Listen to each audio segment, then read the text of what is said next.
I'm John Francis Wisniewski. I am 94 years old. June 12th, I'll be 95.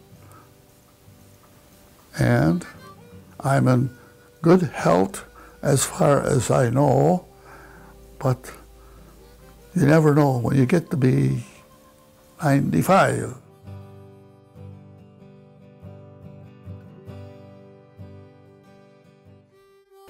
Almost, there you go. What's in there? Is that coffee in there? With this? Yeah. Is that tea? That's tea. Oh, it's tea. It's tea, but it don't taste like tea. And this Mary, she drinks tea. Yeah. Green tea and all that stuff. Yeah. So I said, well, I got tea in a bottle. So I taste it's real sweet. Oh. It don't taste like tea at all. None whatsoever. Yeah. Well, I was born in Nikusa, which is a small town or city near Stevens Point, Marshfield, and Wausau. There was 12 in the family. Wow. Now, I would say there's 6 and 6. Okay. Yeah, 6. My youngest brother, his name was Donald. Now, I'll start from there. He was 4 years old when we went to the orphanage. But he was born on the farm that I was on, that we were on. So the time came for him to be born. Of course, I was maybe 9, 10 years old. Very inquisitive, like my brothers were. And of course, a different person appeared, which was the midwife. Now, you know what a midwife is? Yeah. It's an occupation at that time. Never go to the hospital, you know. So you notify her. She comes to the house and delivers the baby. Well, we were all very inquisitive. My people that was there, you just got to get outside. You can't be here while the baby's being born. Well, of course, we just inquisitive. Well, why can't we? Out. That's when my little brother was born. Yeah. 4 years old. He was a baby. And I'll tell you one thing, he was a sassy little guy. Very sassy. So we, at that time, we lived in a hotel in Ikusa. In fact, we went by it when we went to the gambling joint was, visiting my sister and what have you there. 7 children there, I believe. Donald was born on the farm. Yeah, at the hotel. That's where we were all born, in that hotel. Wow. So when we were up there, we went to see if the hotel was still there. It was still there yet, in operation, like Seymour here. It's old, and that's where my father was a chef. So we were living there, my mother and my father, and he was a chef, but he worked. He would go up north to lumber camps and cook for the lumber people. But he was there, and then for some unknown reason, we moved away from the hotel, moved on a farm in Rothschild, which is a close town. I don't think it's a city. We visited this last summer. It's a little town like Freedom, a little bit bigger. How long, John, would he be gone when he worked up in the camps? Well, he'd be gone a long time. I mean, like a couple months? I would say so, if not more. Oh. And that was his job there. Mm-hmm. So we lived in a hotel, I don't know how long after Donald was born, but not too long, because we bought the farm, not me, I say we. I was only probably 6, 7 years old. And on the farm there, we must have lived there a few years because we had cattle there. And we raised, we raised feed for the cattle, and we had a barn there and everything, so on and so forth. We had buildings there. And so we lived on the farm there, and we raised potatoes. And Leonard and I, we were 8, 9 years old. We had to pick the potatoes, bag them, and pick stones. I said, if I ever buy a farm, I'll make sure that I'll ever have a stone on a place. It did happen that way. So we was on a farm there and farmed there. And suddenly, there's I have to relate this little story about the orphanage. The orphanage, I'll go back the other way. The orphanage was a place where they had, where if they were in society with people that they just didn't belong there because they weren't being fed properly, wasn't clothed properly. But as us kids, we thought everything was good. We had enough to eat, we had clothes good enough, but the people that was in charge of the orphanage had worked for the Green Bay Diocese. And they were women, and Stevens Point area belonged to the Green Bay Diocese. And they found out that we were not being taken care of properly. Were you going to school? Yes. I went to school. We started school. Leonard and I was in the first grade.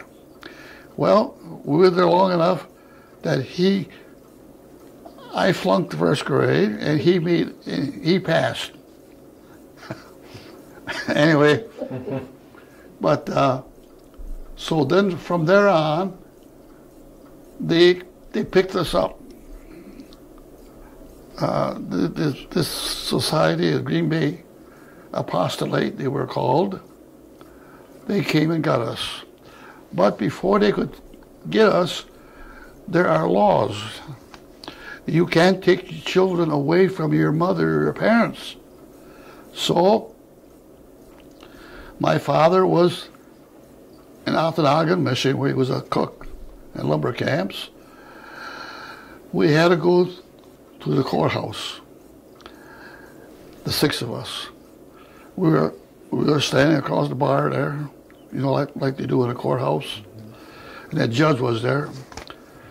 And of course that had to be that way. And my mother was there, but my father wasn't. And he says to my mother, I can remember this so well. The judge, he started talking about where we're going to go. He told us that we have to leave here. Your mother cannot take care of you anymore. She's not able to. Well, we all cried. And I cried to this day. Mm-hmm. They took our mother away. Mm-hmm. Did your mom cry, John? I think so. Yeah. Yeah. And she was so good to us all the time. That's what we thought. But the apostolate didn't think so. Mm-hmm. So the judge says, this is the way it's going to be. You will be going to the orphanage and be well taken care of. Your mother cannot handle or take care of you. That's when we all cried. And, well, we got over that. So one day, that during this time, a priest from the orphanage, his name was Father Courtney. He was a superintendent of the orphanage. So we all went in one car. He bought us new shoes, new shirt, and new pair of pants that we were presentable when we went to the orphanage. So we got there, and my mother said, well, we'll come and see you, and you won't be here very long, maybe a few months. So we kind of took it for granted. But during our stay, our first few months of staying, we always were asking Father Courtney or the authorities, when are we going back home? That was our home. John, were you hotel. all in the same area, or Yeah, that's 6 of us. all in the same, so you could see each other, or was some in the babies? Some... The other 6 were older. My next brother, he was 15 or 16. It was Clarence. He was working for a farmer, and he says he could take care of himself, so he didn't have to go to the orphanage. But Edna was the oldest girl then, and she was 15 or 16, and she went along with us boys. So we got to the orphanage. Yeah. Well, first of all, we did now at home. I call home. That's where my mother was. When we were little kids, they all talked Polish, and I remember at that time it was Polish. And every evening, before we go to bed, we'd kneel down by my mother, and she sat in a rocking chair, and we said our night prayer. Just my mother, she stayed there. They took us to the orphanage, and we got introduced to the sisters there and all the other kids there. There were about over 200 boys and girls. The girls were in a separate area there, the dormitory. We were up on the 3rd floor. The only ones that came was my oldest sisters, and they were one was married and one wasn't yet, so on and so forth. But the one that was married always came very often. He was married to Harry Dunn. That was my brother-in-law. She was the first one married. Her name was Lucille. But he always gave us more money. See, the thing is this, we had no money, but at that time a quarter or half a dollar was a lot of money. And we could spend it there on Sundays to buy candy. So the sister in charge of our money was Sister Hubert, and she was very, very strict. So every Sunday we could go after church, we'd go to her office, can we get some money? So we get either a nickel or a dime. So most of the time we get a dime, and we could buy 10 suckers, you know. But she always wanted to only give us a nickel. So sometimes we'd ask for a dime, and she would say, "Oh, that's a lot of money. What are you going to do with all that money?" So we'd buy suckers. All afternoon, on Sunday afternoon, St. Norbert College came down and played basketball. And that was a big thrill for us. We could watch them play. But we were just young kids, you know. There were about 35 nuns there. And we all had a job, a chore. And each nun, the nuns were in charge of us, but some were teachers too. Well, my sister was in charge of me. My job was working in the bakery, make bread, and all the other stuff that goes with it. She was a little, stout little woman, but oh, she was the nicest woman you ever wanted. And she was so good to us boys. She'd get up at 5 o'clock in the morning on Mondays, Wednesdays, and Saturday. She'd go to the laundry room, which was get the laundry started first. Then she'd come to the bakery shop, get it all started, and then when she had the water and the flour all put together, she'd wake me up around 4:30. So I had to finish it.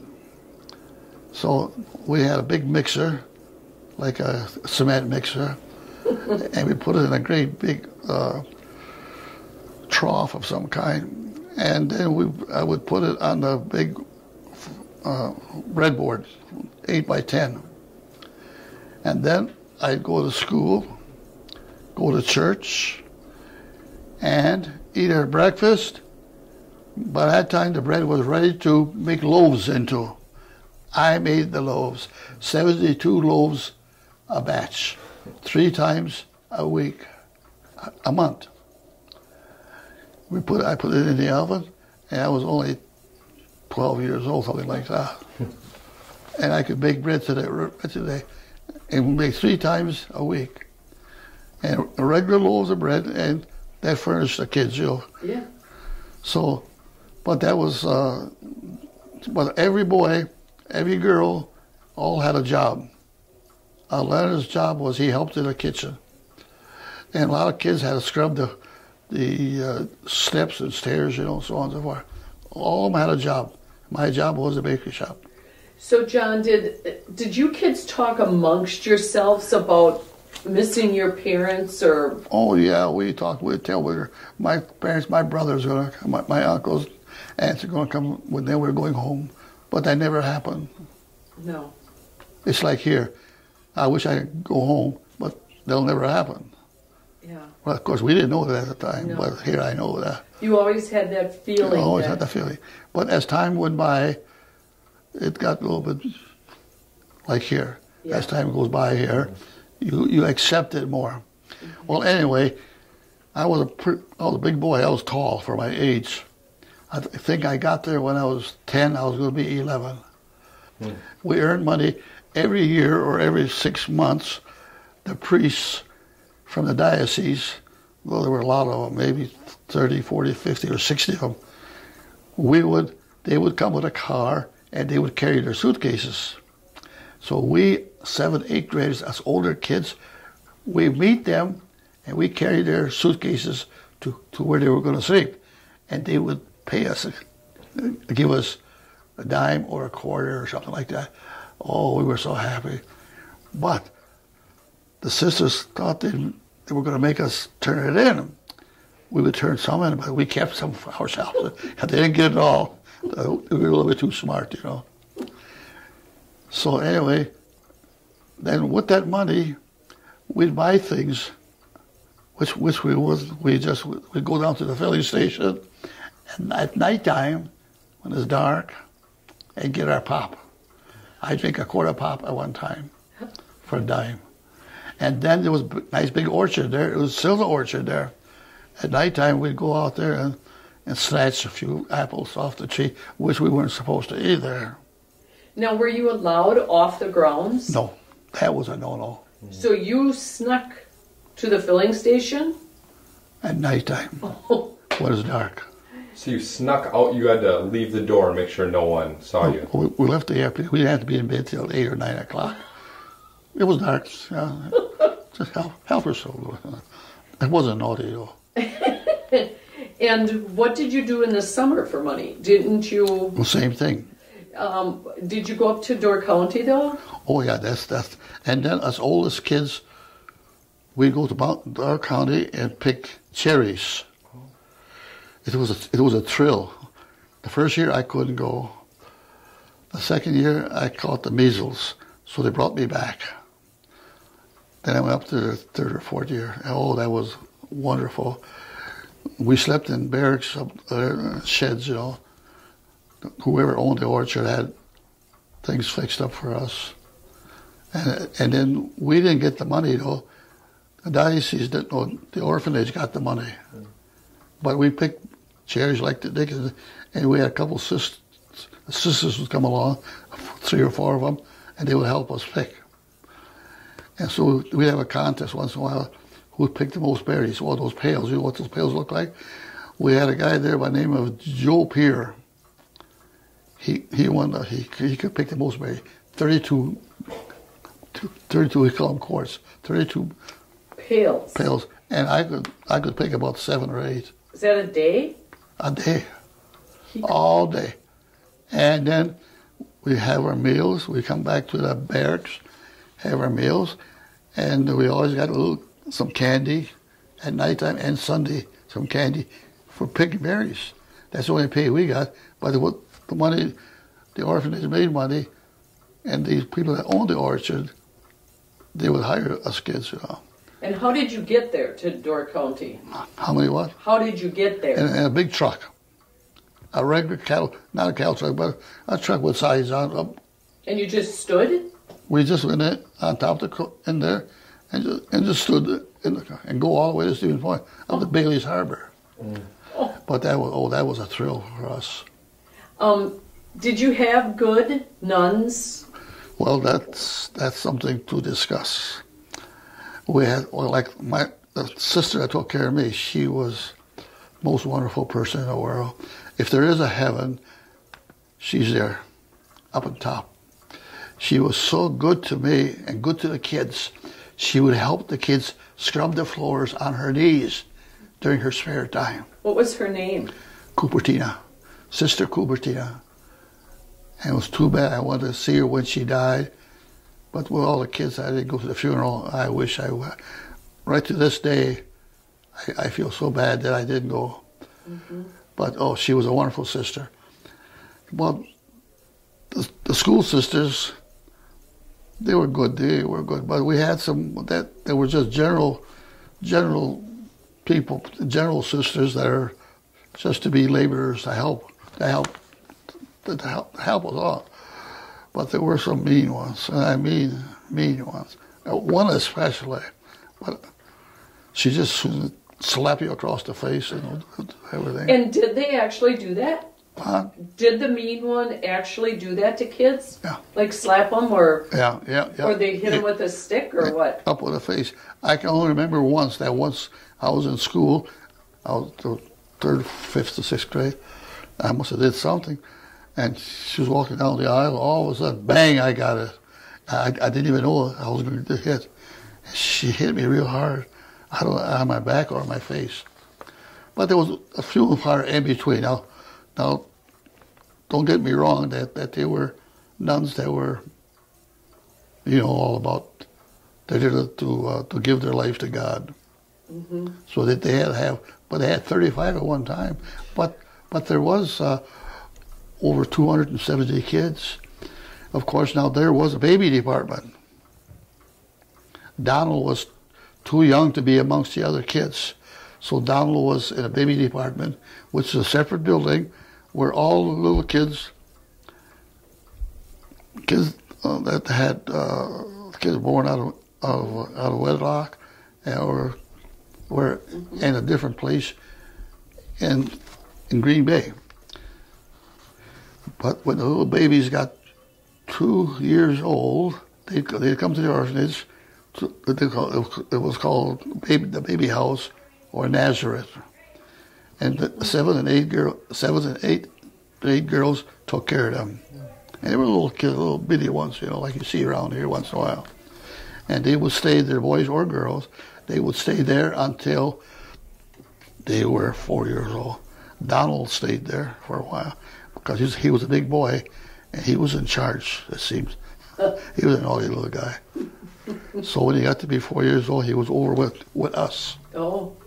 He could handle himself. Yeah. But there was a nurse sister there. She took care of the kids, though, too.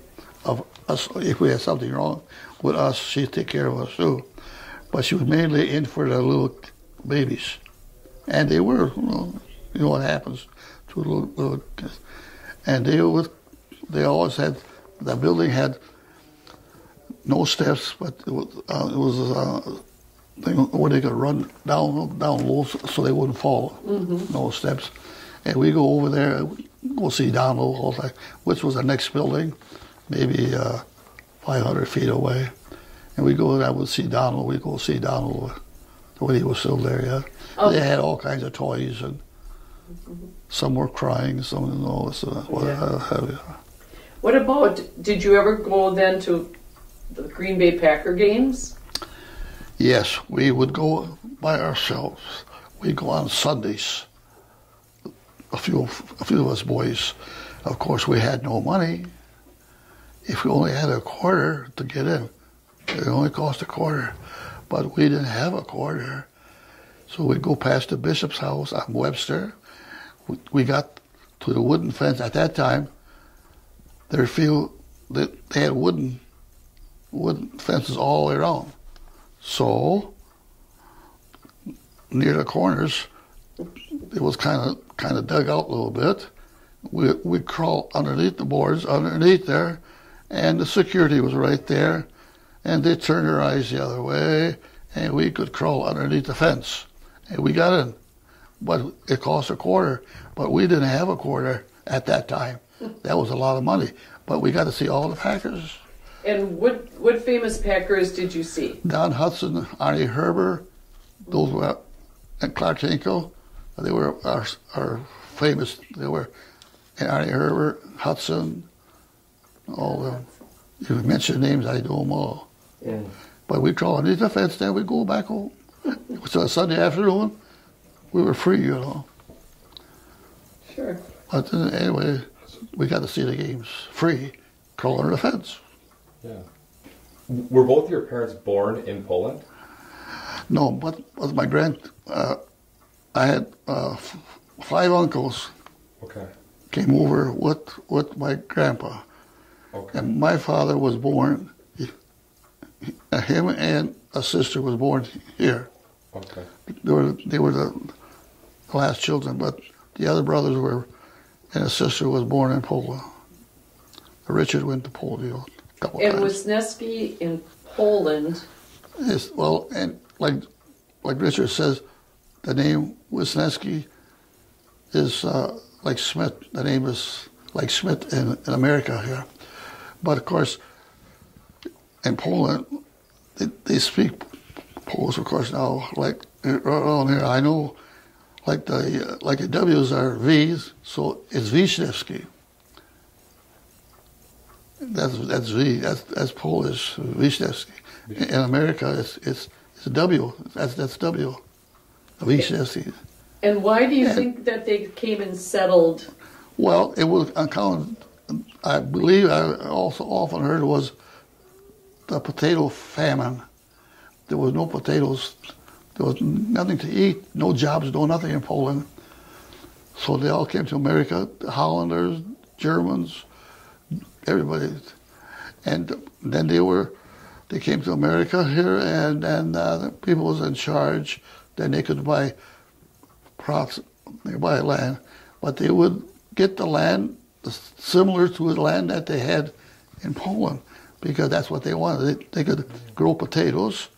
So all the Polish people and German people went to where we were, and in the area where they could grow the crops that they grew in Poland. And they came over on the ship, I suppose. Because Wisconsin reminded them of home. What? Wisconsin was similar to Poland in the land. Well, some of the land. Yeah. Now like Little Shoot, that's Dutch. The Dutch people go there. Some people in Poland, the German are pretty close. The Germany and Poland, they were where my grandpa and grandma bought the land. Mm-hmm. And at that time, that land was just all woods and everything. And they cleared all the woods. And they farmed. Beautiful land, too. Did you know your grandma and grandpa? What? Did you know your grandparents? Well, I knew, now let me see now, do I know, but we have a picture of him right up there. I didn't know, I did know, I know all the brothers, I mean, his children, uncles. They know him very good, though. So they weren't really around. Yeah, they were around. They come and visit us, but there wasn't not like today, because when we had company, us kids had to go and hide. We weren't to be seen. We'd hide, and I always remember we had a corn crib, and we would hide behind the corn crib. So then when during the evening and stuff, they had Model Ts at that time, so I know they were coming. I mean, we knew they were our uncle, but we couldn't be with them or talk to them or anything. But we were upstairs, but we could listen to the floor grate where the heat came up in the old houses. And we listened to that a little bit, but not too much. So, although we had this one uncle who died not too long ago, and we seen the farm, the whole farm where my grandpa farmed, a beautiful place, and a new brick home and everything. But then he sold it to his son. Now his son just died not too long ago. In fact, he came to see me one time. And would they speak Polish, John? Yeah, my dad, and when his brother would come over, and because we were around, they speak Polish. Anybody that came from Poland, they speak Polish, and we couldn't understand a word. But they would talk by themselves and stay together. They would just stay and talk Polish. But well, he died not. He was the last one that I got to know pretty good. But that was our. And what about your brothers and sisters that were too old for the orphanage? Well, they could be on their own. Huh? They could be on their own, but did you see them much then? Yeah, we see them a lot. Yeah. But my father, we didn't see him for 5 years. He didn't come and see us for 5 years. We were in good standings with him. I mean, when he was with us, we didn't think. Did he ever, John, say why he didn't come for 5 years? Well, I don't know. Well, he worked up in the north there, up in lumber camps. Yeah. And he liked his whiskey, moonshine or what have you. Well, for some unknown reason, no. Oh. After they parted, they just separated, my mother and father.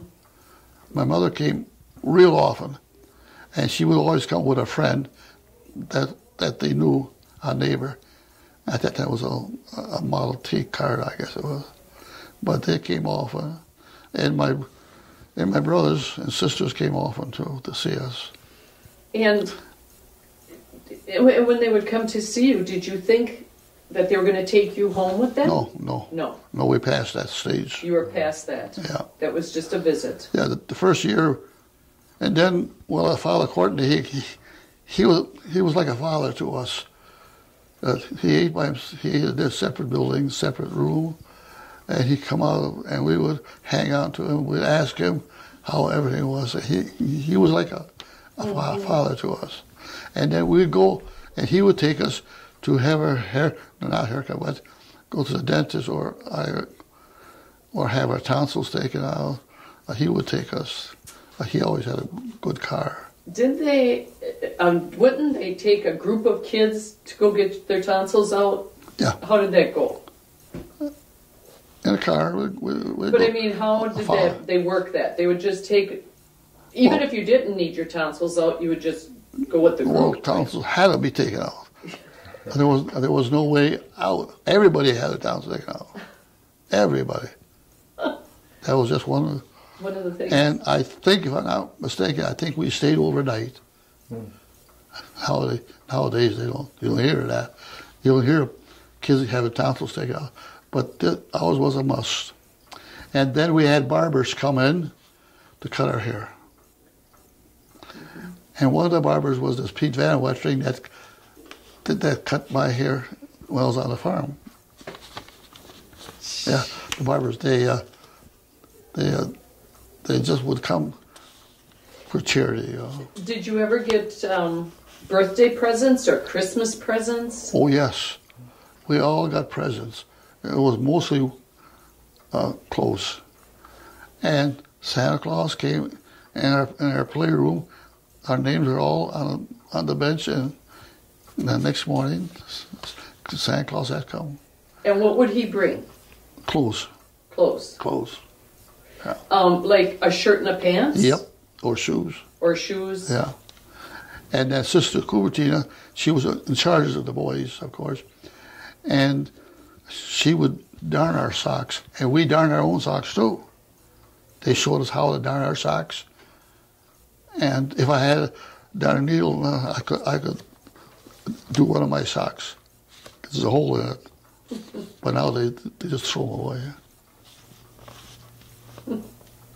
But then again, now there was a farm there too, and the bigger boys could work. The 7th and 8th grade boys, the bigger boys could. They had cattle, chickens, and pigs, and we'd go over there once in a while. And they had about 3 or 4 hired men.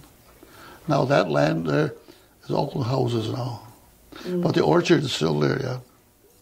And there's a church that they built there, next to that's still there yet, and that's a parish, and that's where they still have the Latin Mass.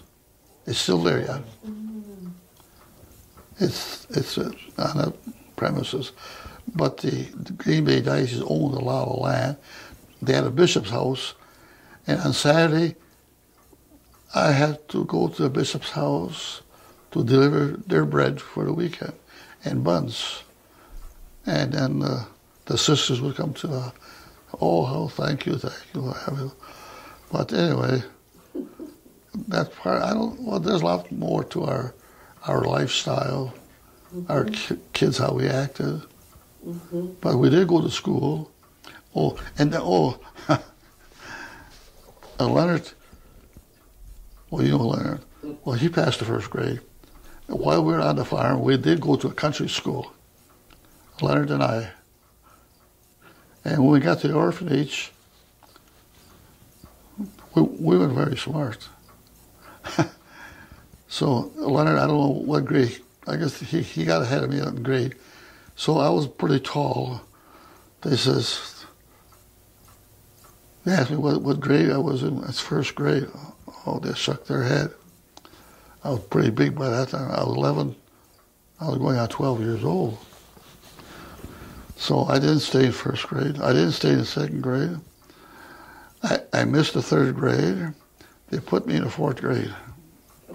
And I passed into fifth grade. So I made the 5 grades in 5 years.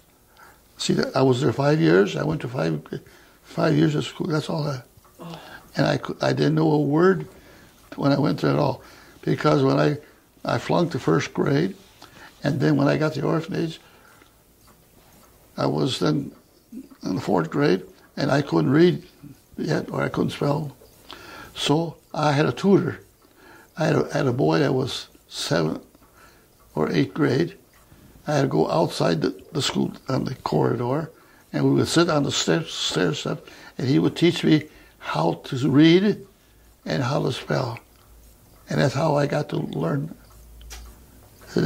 So when you were at the farm, you went to the first grade, but you flunked it. I flunked the first. Well, but then you didn't go to school after that. Yeah. We moved after we left the place in Stevens Point. We went to Custer, which is close. There was just a house out in the country. That is where action was. There was a neighbor next door, and there were kids our age, and I had a girlfriend. And she was only probably 70, 80 years old. She liked me, and I liked her, see? But then that's fizzled out because we moved away. I laugh about that. But anyway, there was a schoolhouse there, and we went to school just a little, not too much time. I don't remember if we went to full time or not, but we didn't stay there very long. That's where they took us away, because from Stevens Point, the judge sent us. My mother rented a house in Custer, which is a little town, just a little hick town. And whenever we go by, the house is still there yet, but that's still all. But well, we didn't stay very long. But then at that time yet, we still had whiskey or moonshine. We had a bar in the house. Men would come and buy whiskey in the gallon or moonshine. Now this, I didn't talk about that moonshine deal. This was during Prohibition. Oh, that was during Prohibition time. That was in the 30s, you know. Yeah. The government wanted to tax whiskey or moonshine, same thing. And the people wouldn't pay it. So they started their own. They made their own. So we were on a farm. We made our own. My 2 older brothers were digging potatoes. They had to do the farm work. They dug potatoes and planted potatoes. And Leonard and I, and Joey, we took care of the whiskey in a farmhouse. We had to put the mash, and the mash is what they make the whiskey from, you know. The grain. Yep. They bought it in Russell. So we had to watch it. The still is a still. They call it a still. Yeah. Well, we had to watch it to make it flow and put the mash down. And we had to test it. We had a tester. We had to test the moonshine at a certain strength, you know. Of course, we didn't dare taste it, though. It's pretty strong, rugged stuff. But we also we made beer. Beer it was down in the basement then. We drank that, bottles of beer, while there was nobody around. This is before. How old were you? What? How old were you when you were drinking the beer and making moonshine? How old was I? Yeah. 8, 9 years old, Wow. 10 years old, yeah. And we had to watch the whiskey being made.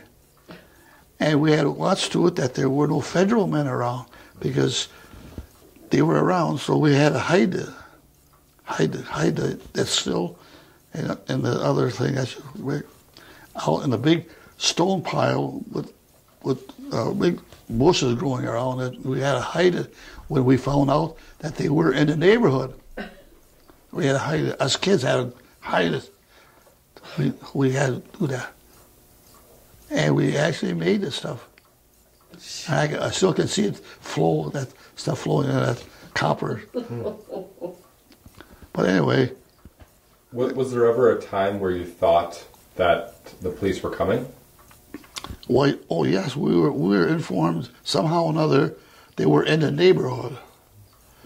And they wouldn't, but they didn't ever inspect all of them. They didn't have that many men to inspect. But they were federal men, and they'd find you that you were making. In fact, they were making it around here. In fact, these old, of course, they're all dead now. You talk to them old guys from Freedom. They made their whiskey. Mm-hmm. So I'll bet your dad made his. Mm-hmm. Oh, my grandma did. Your grandpa made it. They all made it. Mm-hmm. Because they wouldn't pay that tax. They taxed the people when they bought it. So they made their own.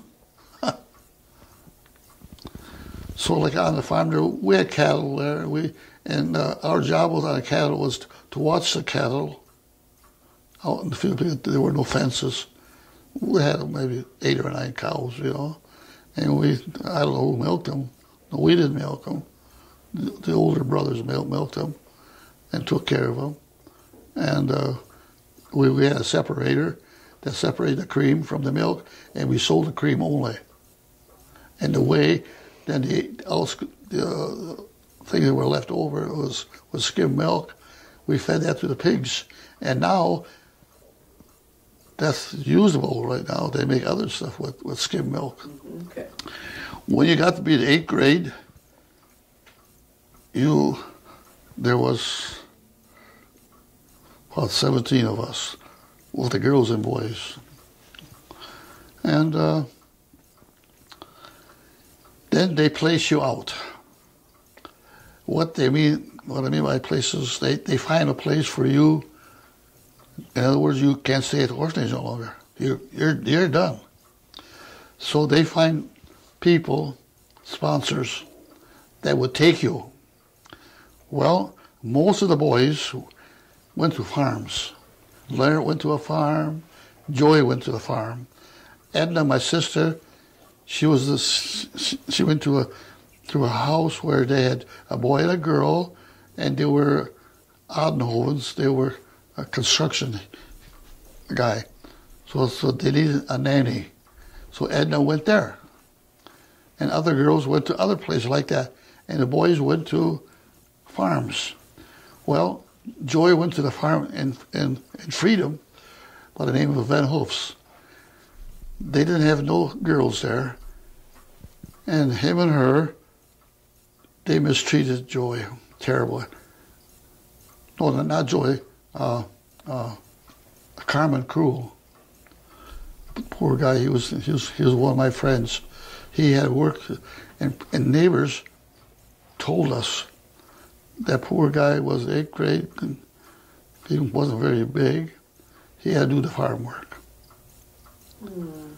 And lo and behold, he got into service, like I did. And I went to visit him when he was in Toma, where it was a veteran's home. I visited him, but that he died there. But his name was Carmy Cruel, a nice guy. So he was sent to that farm there, and they mistreated him. With Joey, they put him, he was to a farm too. And he stayed at some farm. And Leonard, they put him on a farm too, but he ran away. So he went on his own, I guess. But all the kids, they were placed out.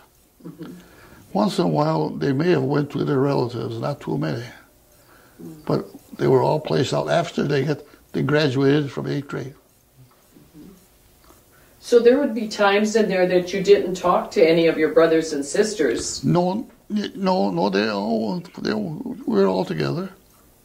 I mean, once you were placed at a farm. Oh, no, we didn't get to see each other. Then you didn't? No, we didn't. Get to see each other. And how did you decide on Dyke? Well, how I got there? Well, her name was Harriet. But then Dyke's name is Albert, so they call him Dyke.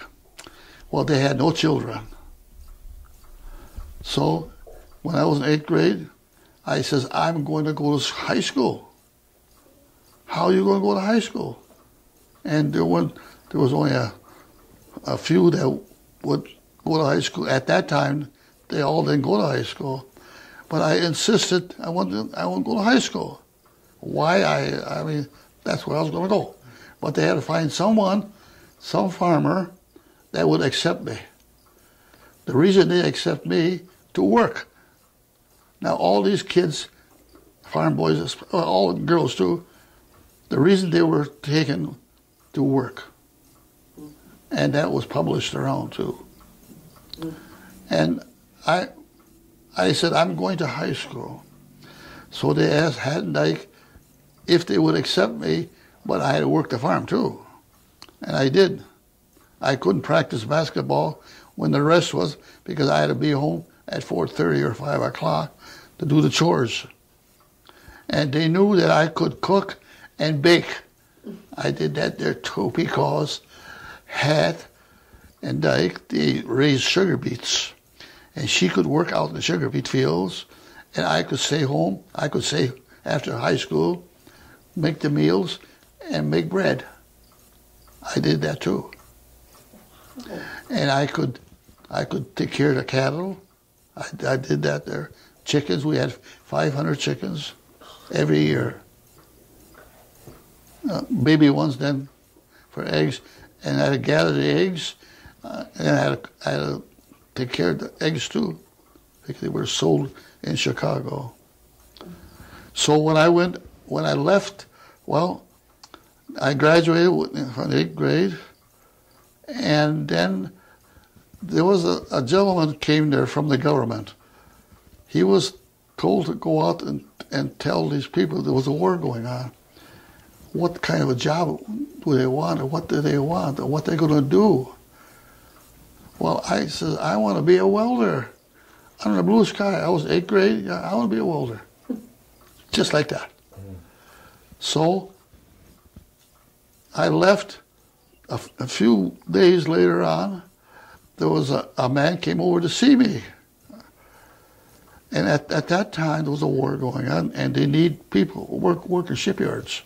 I was 16, going to be 16 years old already. And they were called now I can't think of the name. Mm-hmm. Anyway, there was a program that the government operated called. It wasn't the Conservation Corps, was it? No, well, that's one of them where some people went. Mm-hmm. I mean, to work for the government. Mm-hmm. A CCC camp. Mine was I got it written down somewhere. Right there, I got it right here. Oh, the NYA, they call it NYA, the National Youth Administration. Oh. So there was a place in Kaukauna, a machine shop and a welding shop, where you could go to school. That's where I went. Haddon Dyke didn't like it, because... Weren't you going to high school at this time? No, I graduated. Oh, this is after you graduated from high school. High school. Then you went. I went to NYA, Oh. National Youth Administration, and was run by the government, and got paid $30 a month. Oh. So, but I learned how to weld in no time. And then and they needed some welders at Manitowoc shipyards because they were building ships there. So I went there. 78 cents an hour. Wow, I was in the bucks. But then I had a friend, how I contacted him or why I got him, I don't know. I had a friend, he found out, go to Dearborn, Michigan, or Detroit, Michigan, you can be a welder there. It pays $4 an hour. Well, it didn't take me very long to change my mind. So he called me up. Somehow or another, I got there at Dearborn, Michigan, which is right next to Detroit. So I welded there on tanks, and I welded in Manitowoc on ships too, but in Dearborn on a turret. You know what a turret is? You know what a turret is? A turret? Yeah. Yeah. I welded on them. So at Dearborn, well, I stayed there at Dearborn, Michigan, and I found a guy, older guy, single. He ran a filling station. And above the filling station, he had rented rooms. So I rented a room there. Well, lo and behold, after Christmas, I stayed there 6, 7, 8 months. But at Dearborn, Michigan, we got paid in cash. Always in cash at that time. Oh, I had a lot of money, you know. I was rich. And why was Dyke and Hat mad? Because I left them. They got me to work there. A lot of and that's what was happening there. They took advantage of the boys to work the farms. Because you didn't get paid by them.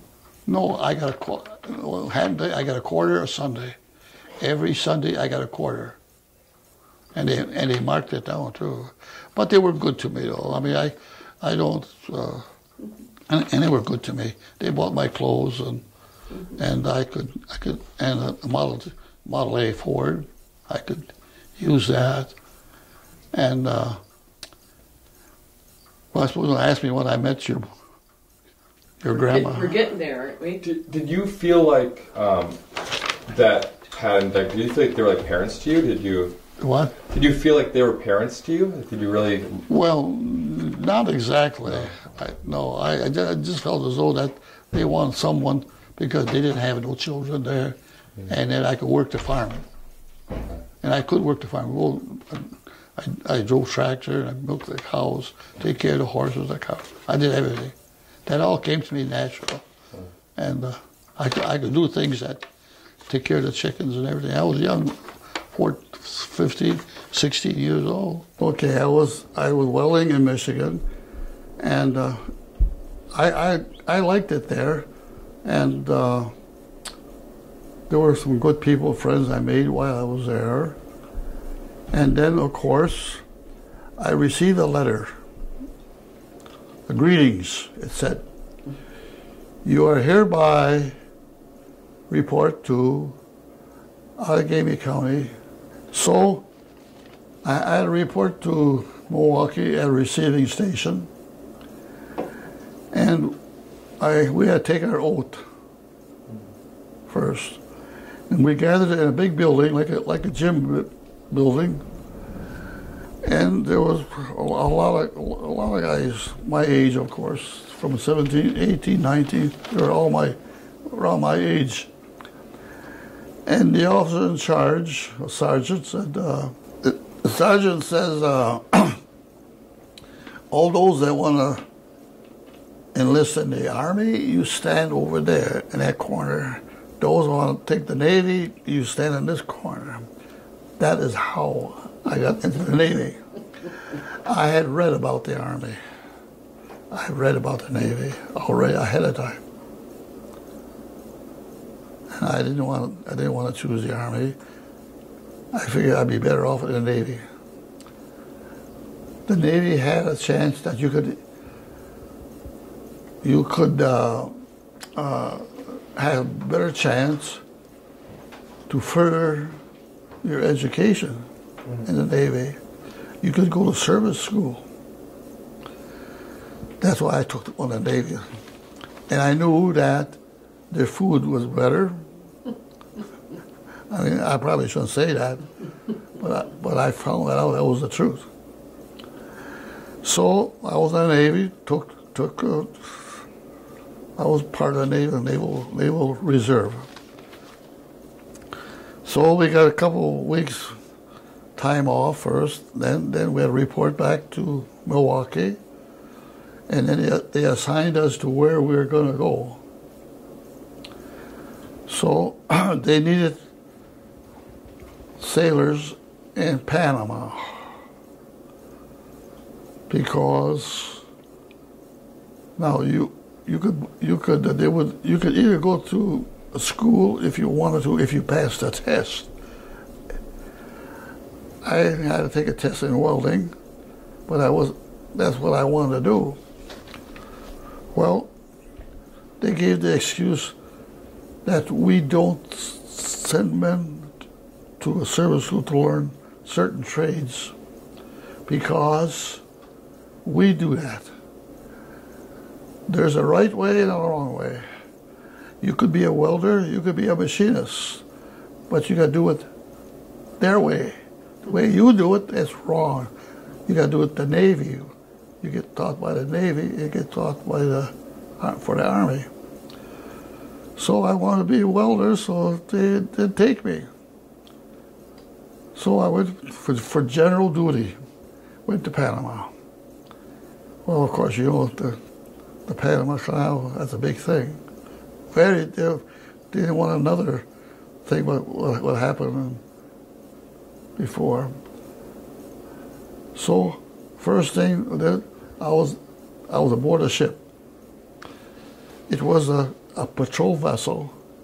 It was small. It was called the YP 311. And they didn't name. There was only a name it was because it was a patrol vessel. It was a yard patrol, YP. Well, a yard patrol that could be 100 miles out. That's what we did. We would go out on the Pacific for 100 miles and stay out there up to 30 days. When we run out of fresh water or food, we'd come back in for about 3 or 4 days, go back. And all we had to do out there, out at sea, was to watch for enemy planes or enemy ships. Every hour, on the hour, we had to report to headquarters. Our call letters was NAN. Well, I got to think now.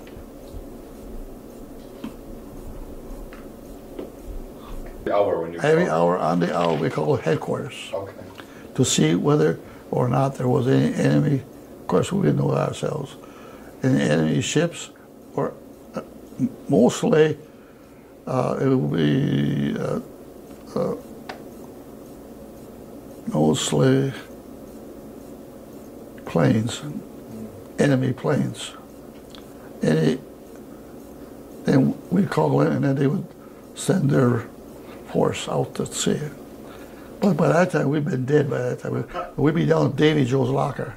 Well, you were at his own, so. Did you feel like you were going to die? Yeah. Because we had no way of being to defend ourselves. We only had 2 guns and depth charges, that's all. And we were sitting ducks for 30 days, up to 30 days. One submarine or one ship, they could, with the big guns, they could, one shot would take us, because we had 35 to 45 millimeter guns and a revolver. We always carried a revolver, just in case you had a chance. Were there guys aboard that couldn't take it? Well, no, not exactly. The only thing they couldn't take the flight start out because they get sick. Going out would be the worst.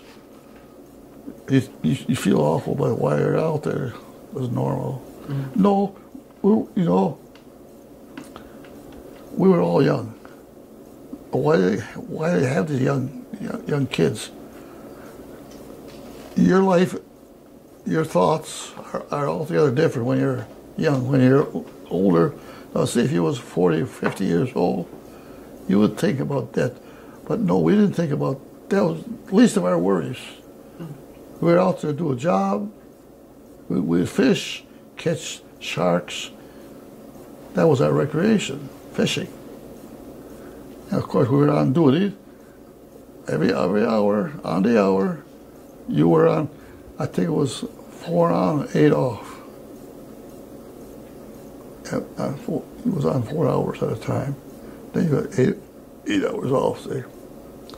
And you just had to pick up the phone like here. And, Nan Fox King G. Nan Fox King G. That's our call letters. Nan Fox King G. That was our call letters. This is Nan Fox King G calling. And it was radio. And we would have a response. Go ahead. Every hour, someone had to call that in. And you can remember that 70 years later. Nan Fox King G. Yeah. Man. And I remember the Morse code, but I can't say no more now. I forgot it. Mm-hmm. But one letter I did remember. The Q, the letter Q. Because when you learn the Morse code, of course now Morse code is used in it, or that's out. The letters sound like a syllable. It works by syllables. One letter I remember all the time was a Q. Payday today. Payday today. That sounds like a Q when you recite the Morse code. Okay. Payday today. That's Q. And when you recite the Morse code, that's what it sounds like. And that's the only thing I remember. Now, that's another place where we were. See, we were also stationed. See, I was there for 2 years. And during those 2 years, I probably was on 4 or 5 different islands in the Caribbean. Oh. One thing what happened to us was we had a quartermaster, and our position out at sea, how do you think we get our position out at sea? We're out there floating 100 miles away. How would you think? Mm-hmm. We had a quartermaster. His job was to read the stars. Wow. And he would know that we have to, and we were off position a lot of times. He'd read the stars at night, and he would tell us where we are. But a sextant, you use a sextant. Mm-hmm. You know what that is? Mm-hmm. So one morning, we got a scare. We drifted for some unknown reason. Why, I don't know. We drifted pretty close to Colombia, which is next to Panama. We could see the shore. And lucky enough that they didn't call us, because the guy in charge, he'd have been canned, or he'd been in prison for it, because they were our enemy. The Colombia was part of our enemy. Not that they were active, but they weren't for the United States. Mm. Boy, did we ever hightail out of there in a hurry. Mm. Because the officer in charge, he was scared, because he would have got decommissioned for being out there. We're supposed to be on this certain spot in the Pacific all the time, because we were calling in all the time. Did you get any letters from home? Yeah, but not aboard ship, we think. Or you never got letters aboard ship? Not on board ship, no. Oh. But we did get when we come in. We got letters regular. Who would write you? Well, my older sisters, or the older ones of the family, like Leonard and Joey and them, they wouldn't write to me. See, our letter there was APO, New York. That was our address. But while I was gone there for 3 years, nobody knew where I was. We could write letters, but then we had one guy, his job was to cut all those names out of the letter. I should have kept it somewhere. When he got through with the letter, more was cut out than what there was letter there. Wow. Because you couldn't tell where you were or anything. Yeah. Just one time, this happened.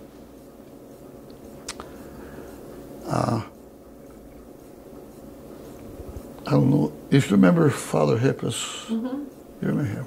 Well, Hatton Dyke knew that I knew Father Hippus, but they didn't know where I was, though. But then eventually, when the war was almost over with, I found out where he was. He was in charge of a group of men. Probably was, and they had pup tents where they were in the jungles. Well, the jungles are pretty thick and heavy around there. If you went into the jungles, you had to wear high top boots, a lot of snakes, and a 45. Because we could go into because there was ammunition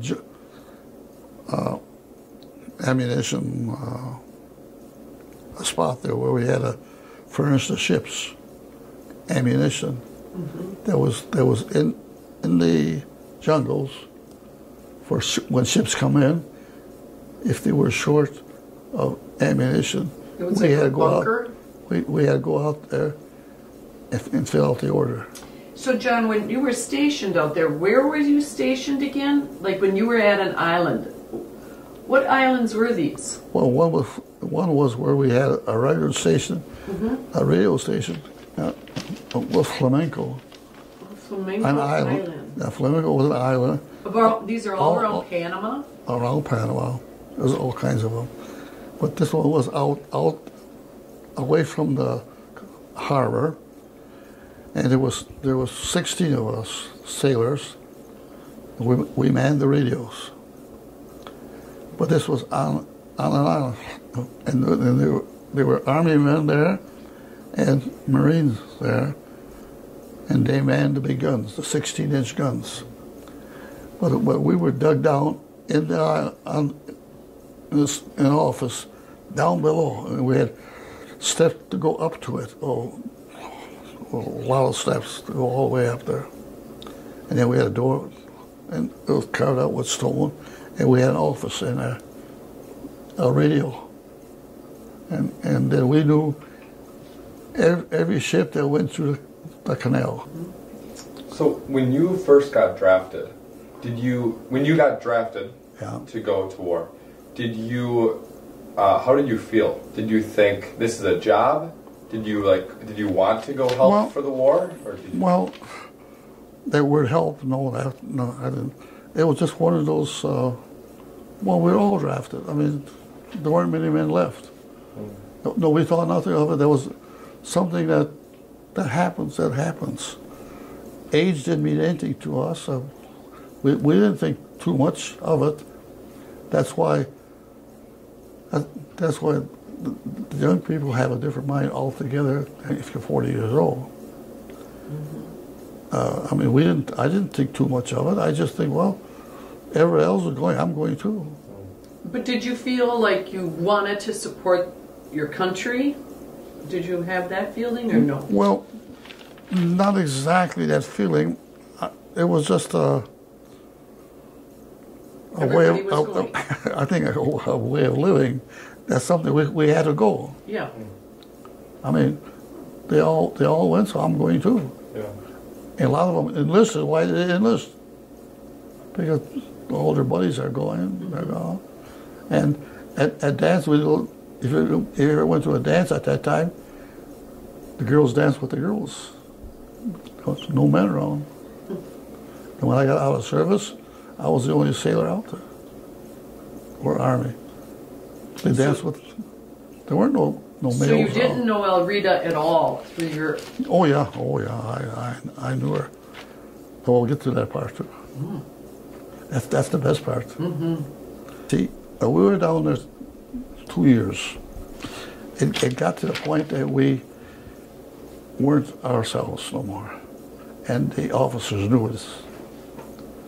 Do you know what I mean? Mm-hmm. How did you change? What was different? We weren't ourselves. We were down there 2 years in the jungles. And you think you're starting to go mad? Yes, we got.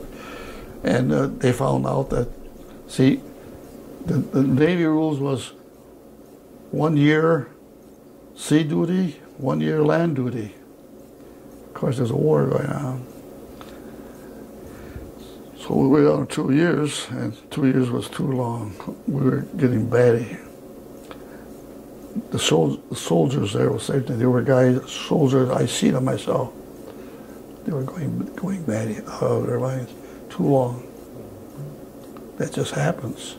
Mm-hmm. So I worked in an office at that time, and other guys said, we just weren't ourselves no more. And we said to the officers, we went down there 2 years. The ruling is, the Bible says, the old Bible says 1 year, but there's a war going on. It's a little bit different.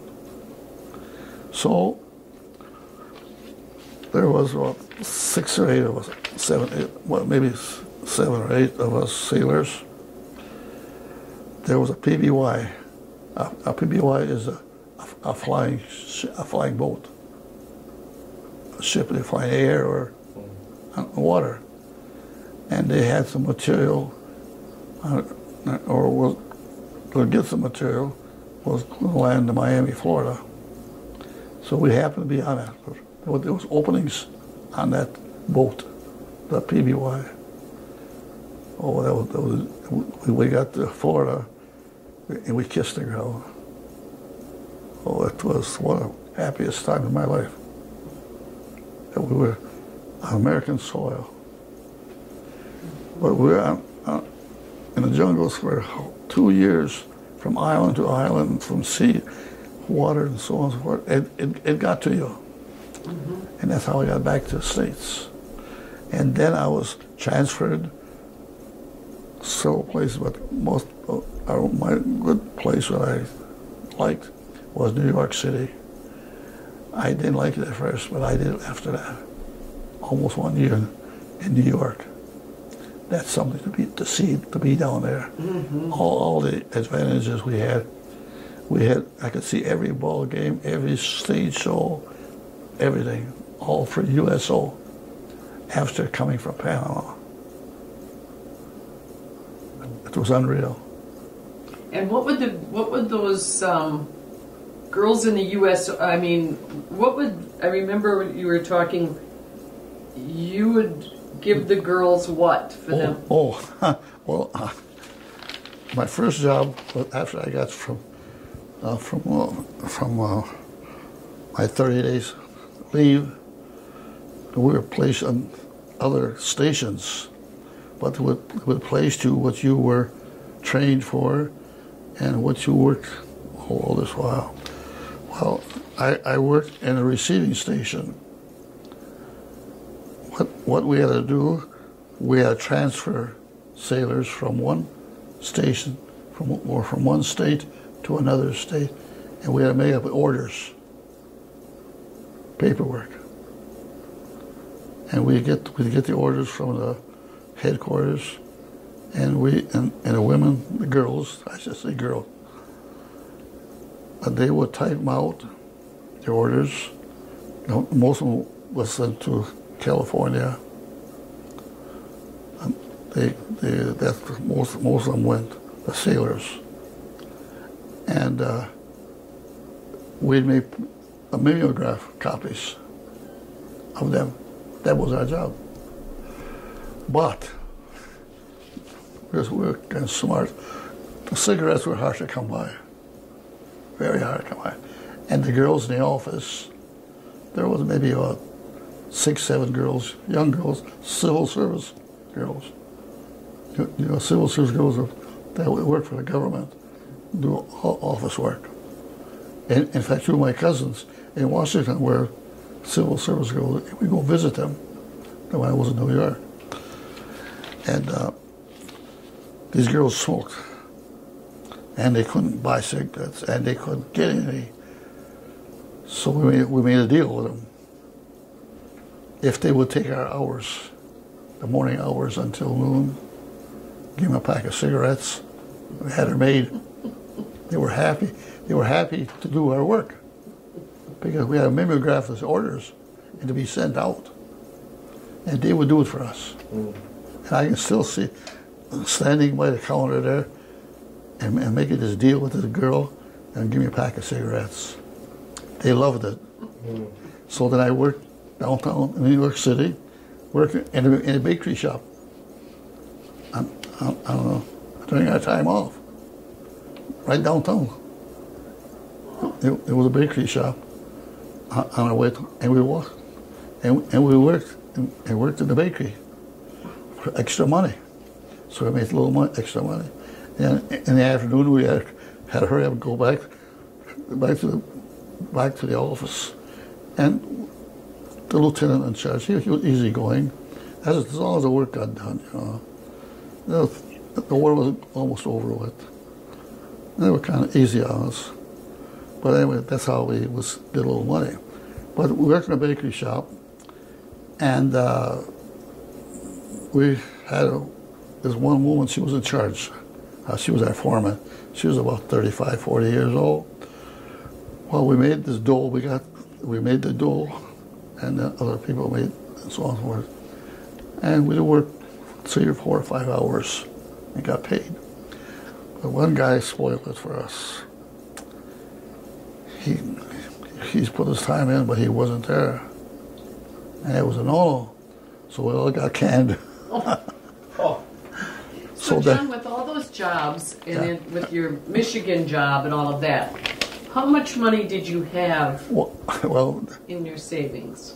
And when I come back out of service, I had $2,200. Oh. And our wages was only, when I got out of the Navy, we got extra pay by being overseas. I think we got $14 an hour, $14 a day. And we started out with $8 or $9 a day. But I had $22 saved. Wow, $2,200, that was a lot of money at that time. 2,200. Huh? 2,200? Yeah, $2,200. Were you always a saver? Huh? Were you always a saver? It was ways of saving it because I couldn't go and spend at sea. Yeah. At sea, you can't spend no money. But all we could do in New York City was go to shows. It was free, USO. Go to all the ball games, the Giants, the Dodgers. Giants and Dodgers. There was one more team. In the football game, and all stage shows, the top shows was free. Did USO. Girls want to date you because you were a Navy man? Well, to some extent, yeah. They all liked us. We're the Navy guys.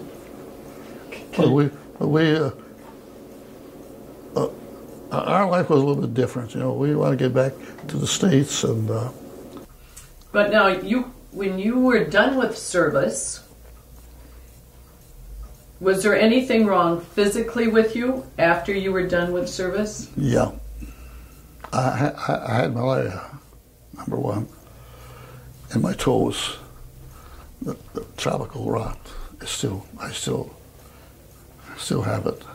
You still have the it. doctors told me that. He said never get it cured. It was we were young.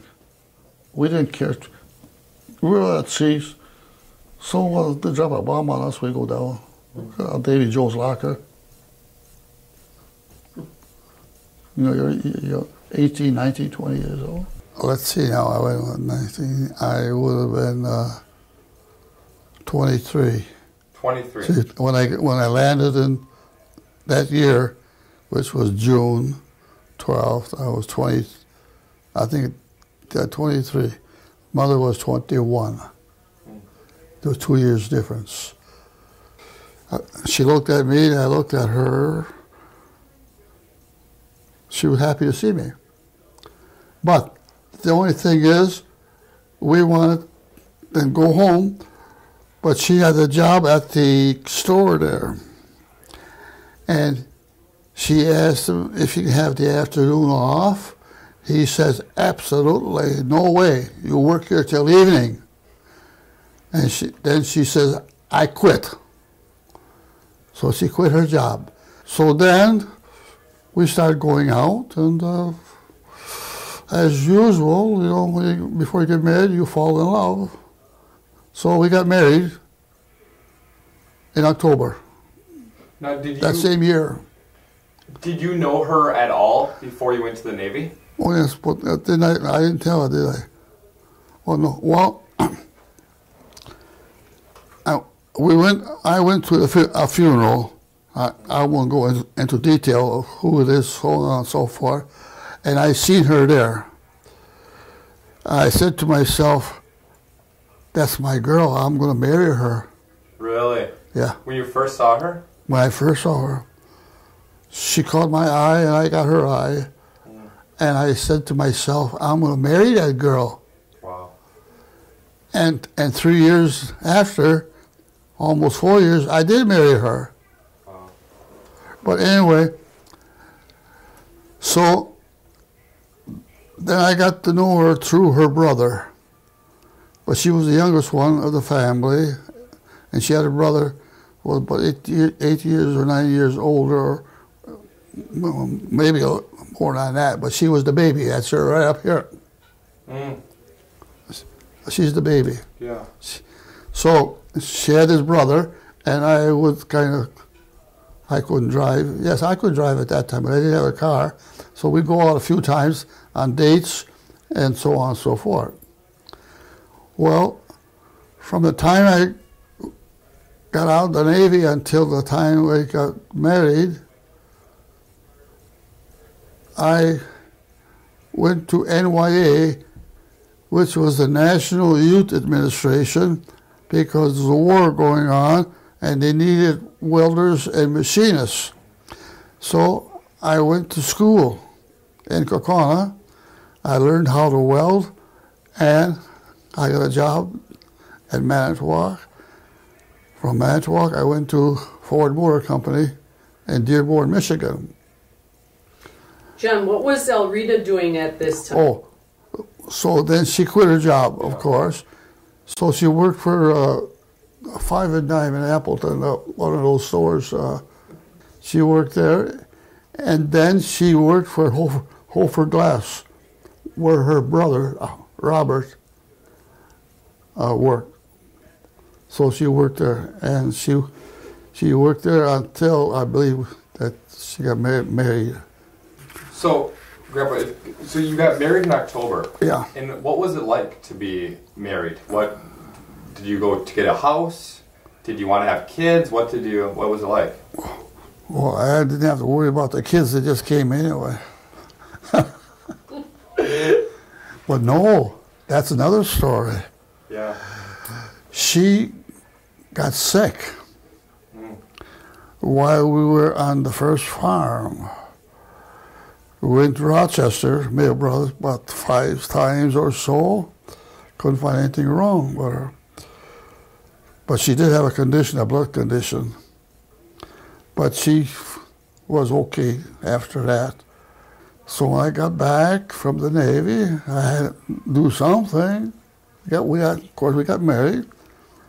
Then I bought my first farm in Seymour. As soon as I got home from the Navy, the telephone rings. Johnny Schomer, a store in Freedom, a grocery store. Can you come and help me? We're short of help. I says, no, I want at least a month off or 3 or 4 weeks. I don't want to go back to work so soon. No, we need somebody in the store. So I broke down. I worked in a store. That didn't quite appeal to me, because then I was married. Was I married? No, I wasn't married then. So I worked in a store, I guess, not that, but then I bought a farm. And how did you afford to buy that farm? Well, okay, that's another story. That's very simple. When I got out of the Navy, I had $2,200 saved. Of course, I had some of that was I saved from when I worked at Ford Motor Company, but $2,200 was a lot of money. So the farm was only $10,000. So now how did I borrow? Oh, so I went to the bank here at Freedom, and I got a loan. All I do was sign a paper. That's all. So we got married and went on a honeymoon to Minnesota. So then we got married. You know what happens after you get married?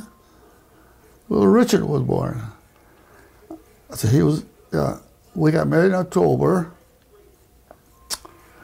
and Richard came along the following November. Little Ricky.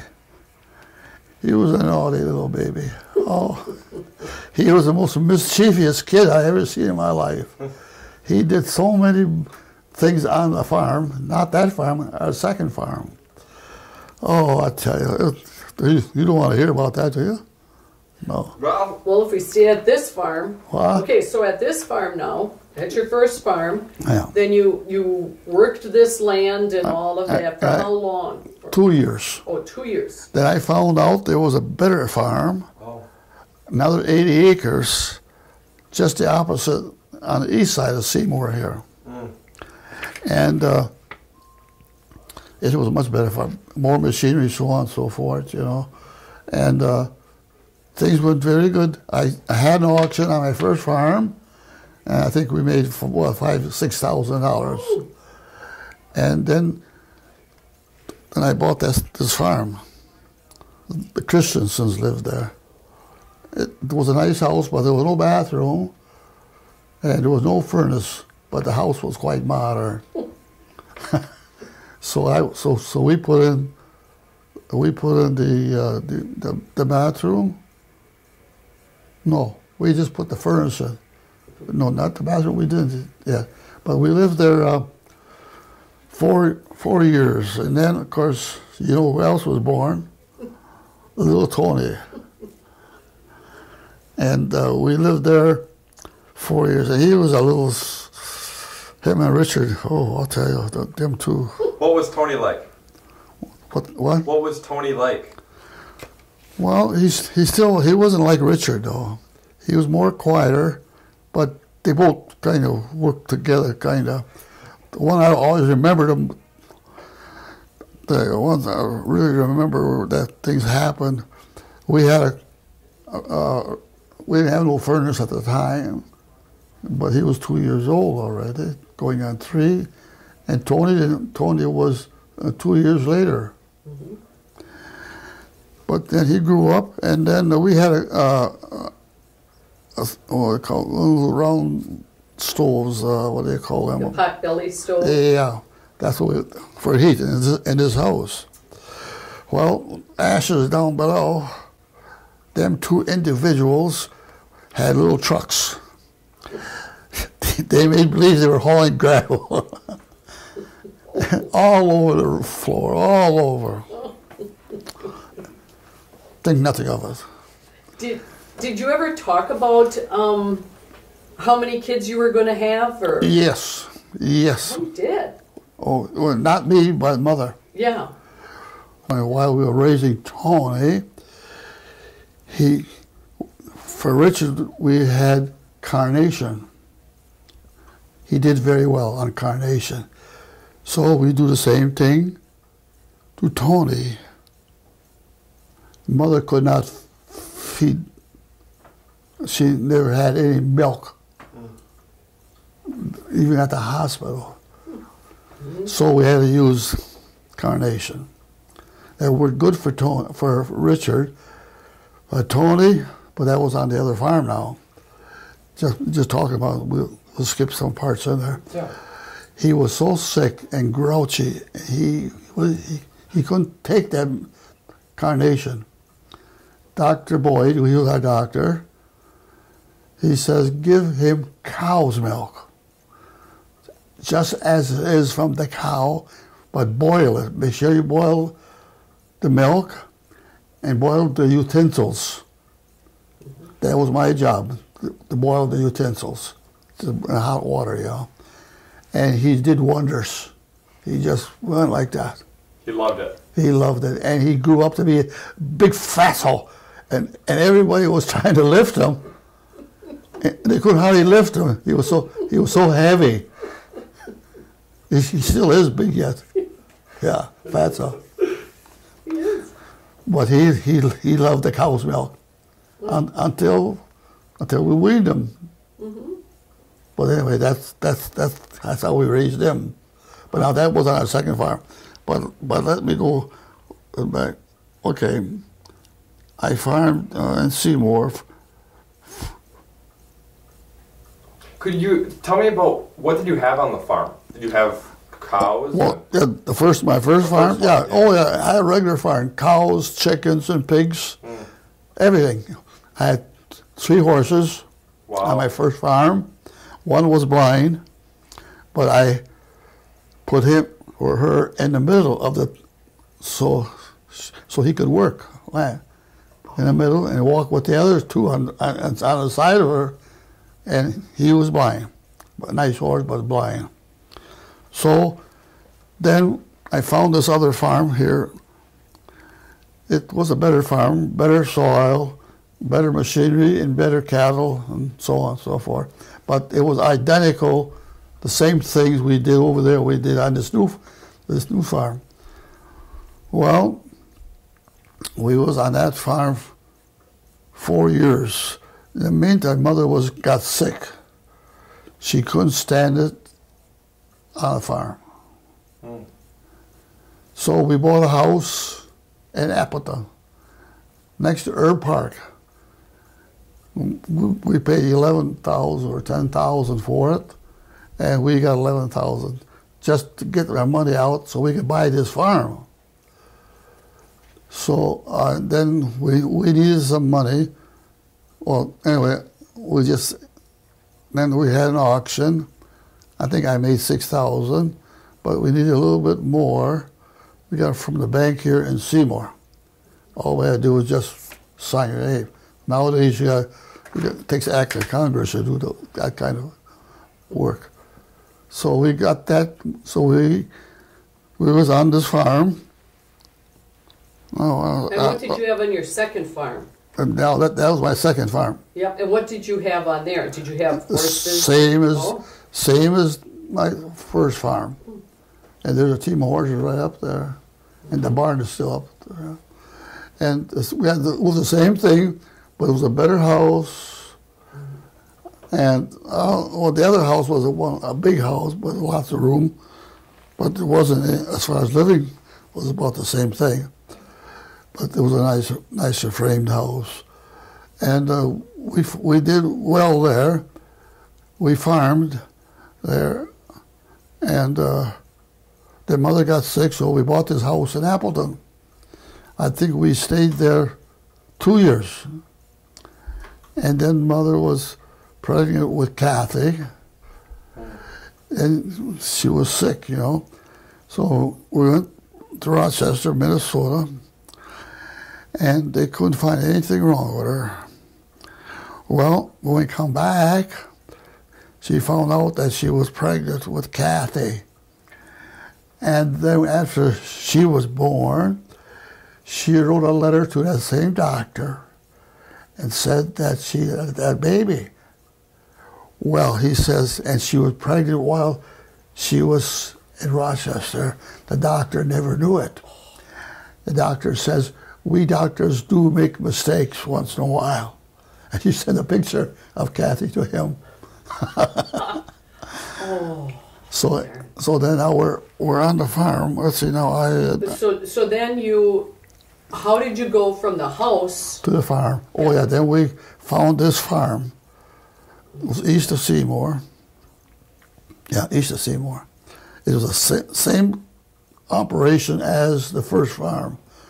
We had all the cattle and so forth, but it was a better farm. Better cows, and I had a team of horses. They were sorrels. That's kind of a reddish and brown together. And we actually worked those horses on that farm also. But then it wasn't too long, then the modern machinery came along, but I still have tractors. I had 2 tractors on each farm. But they were the tractors, like they'd be old now, you know, that modern. So we had that, but we used the horses too, because that's why they were there. But there was a better barn, bigger barn, and I improved it with the barn clear, so on and so forth. We want it, or Yeah, how many kids did you think you would want? Was it pretty good, or did you want? Well, the doctor says you're not going to have any more. Oh. That was just Richard and Tony at Rochester while she was pregnant. Oh. But she wouldn't be able to? She wasn't able to. That's what the doctor says. Yeah. Well, how did that make you feel? Were you guys sad? Well, then she told the doctor, we're going to have 10 children. She told the doctor that. She wanted 10. Of course, I obliged. That's the part they all laugh about. Did you actually want? Did you want? Well, I didn't think we'd have 10. But she says she wanted 10. That's what we had. 10. Just like that. Richard and Tony was born in Seymour. Yep. And then Kathy was born in the second farm. In the second farm. Yeah. But she was pregnant already. Right. And we went to Rochester. Right. Because she wasn't feeling good. Yep. And she was born But then in Appleton. all the other kids? Seven was born. Oh. Was born in Freedom or in Appleton and Kaukauna. Yeah.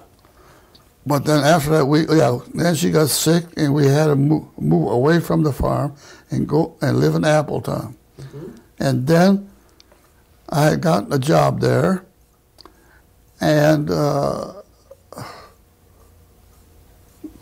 were bad times. I lost my job at the Fox Tractor. Mm-hmm. So no money coming in, and Kathy on the way. What were we going to do? I couldn't find a job. It was impossible. So Mother says, well, we got to do something. We got to get some money some way or another.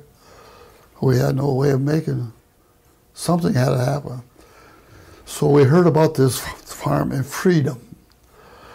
Well, you know how fussy Mother was. I says, I'm not going to buy this farm. It was terrible. Everything was rough and tough. It was I didn't like the barn. I didn't like the machinery. But there was 100 acres of land there. And she says, well, I says, and she looked at it, and it was terrible. The house wasn't painted. It took 22 gallons of paint to paint the first thing. And that we painted the house white. And then there was machinery there. But Mother says, and I said too, there was a nice bunch of cows in a barn, Holsteins, nice big Holsteins. I would say about 17 milk cows. And Mother says, well, Dad, we will at least get a check every month with the milk. I says, I'm not going to buy this place. And she's the one very fussy. Well, Dad, we got no money coming in. We had no more money because I borrowed $16,000 to buy this second farm. There was nothing. I just go to the bank, sign your name, $16,000. But I told Mother, I said, okay, we'll get a check every month. Mm-hmm. Milk was only $2.90 a hundred. Oh, and you remember that? Oh yeah.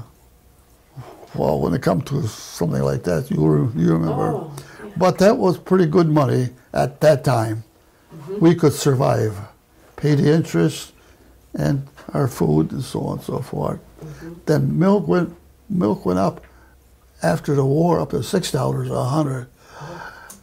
And but that was on the first farm though. And on the second farm it was still up there.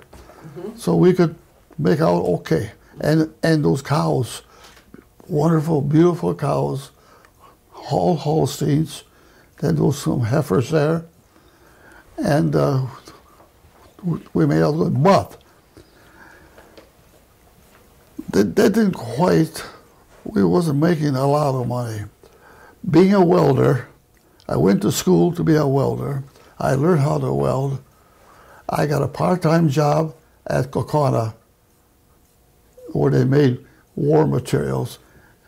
And then I was part-time, and then I had to go to, then someplace, I got that place where I had to go to the Navy and quit that job. But anyway, the mother worked after I had this farm. While I was in Detroit and Kokona, she went to school too for a machine shop, and she could make stuff from a machine like a man could, you know. So, but going back to the farm, I had gotten a job after the kids were coming at the Kokona where they made barn cleaners, but then I got laid off there again. So then, in the meantime, the salesman there says, if I would buy a barn cleaner, because I couldn't hardly do all that job work, barn cleaner, if he'd give me a part-time job. He says, yeah. So I worked there part-time. Well, then I was called back at Fox Tractor full-time. Then I made money. It was piecework, steady job, but I was still farming, milking cows, did all my chores, and still worked 8 or 10 hours a day on the farm. So it got to the part where I couldn't quite handle that. I was on shift work and I couldn't do both. So I had the Harberlin brothers, which lived on McHughes Road. I think you met probably them. They would do my milking when I was on shift work, the afternoon. And at noontime, Mother would go out go to the house, go to the barn and feed the cattle. And having those 4 or 5 kids, you know, and feed the cattle hay. I had it all down by them in bales, and then all she had to do was cut the strings and put there. So things was doing good. I was making good money at Fox Tractor, and but the only thing is, the house was so terrible. But I told Mother, I says, I'll tell you what. In 10 years, we'll build a new house. I love this part. And we did. In less than 10 years, I went to the bank and borrowed $16,000 and built the house that we lived on all these years, 40 years or so. And I says, I want brick. When I seen that other house that we bought first, that paint, I said, I don't want no part of paint no more in my life. But Mother just loved to paint. She'd go to town, buy a gallon of paint. I said, what are you going to do with that paint? Well, we're going to paint this room or that. And I hated paint. I hate it to this day. Because when I see that whole house, which was over 100 years old, and to tell you how bad it was, Arnold Van Dyke and Mrs. Van Dyke, at that time in Freedom, they always had some kind of doings in the fall of the year. And then they would always go. Arnold and Annie would go to Freedom all the way from right south. They would travel S on that road. It was nothing but a road was just terrible. And they always said, when we went by your house, the first house, it was haunted. It was so terrible at that time. So anyway, that's what we went through. But I told Mother in 10 years we were going to build a house, and we did. And we borrowed $16,000, and times were pretty good. I was working for Fox, and still had the farm. But by that time, I had sold the cattle, just kept young stock, because I just couldn't handle the boat.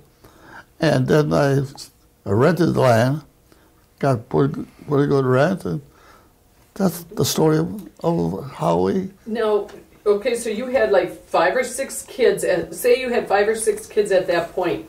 Did you ever think of using like birth control, or no? Don't you know? Should I say it? Yeah. Ten Commandments? Yeah, I know. You could not. That was against the Catholic religion. Oh, But now I guess the things are a little bit different now. yeah. That was against religion. Mm. That's the honest fact. So you would never even think about doing that. Never, but no. No. What came, came. Another thing, Mother never had her periods. Oh. Well, I imagine because she just kept having kids. Yeah, never had periods. Or monthlies, whatever you want to call it. Yeah. Here we're talking to a young guy right here. Well, he knows all about it. Yeah, you know all about it. Yeah. Oh, I'll be darned. At that time, no, never. Hmm. And when she was pregnant, that's when she felt the best. Oh. She always said that. She felt the best when she was pregnant. And she worked outside just like a man.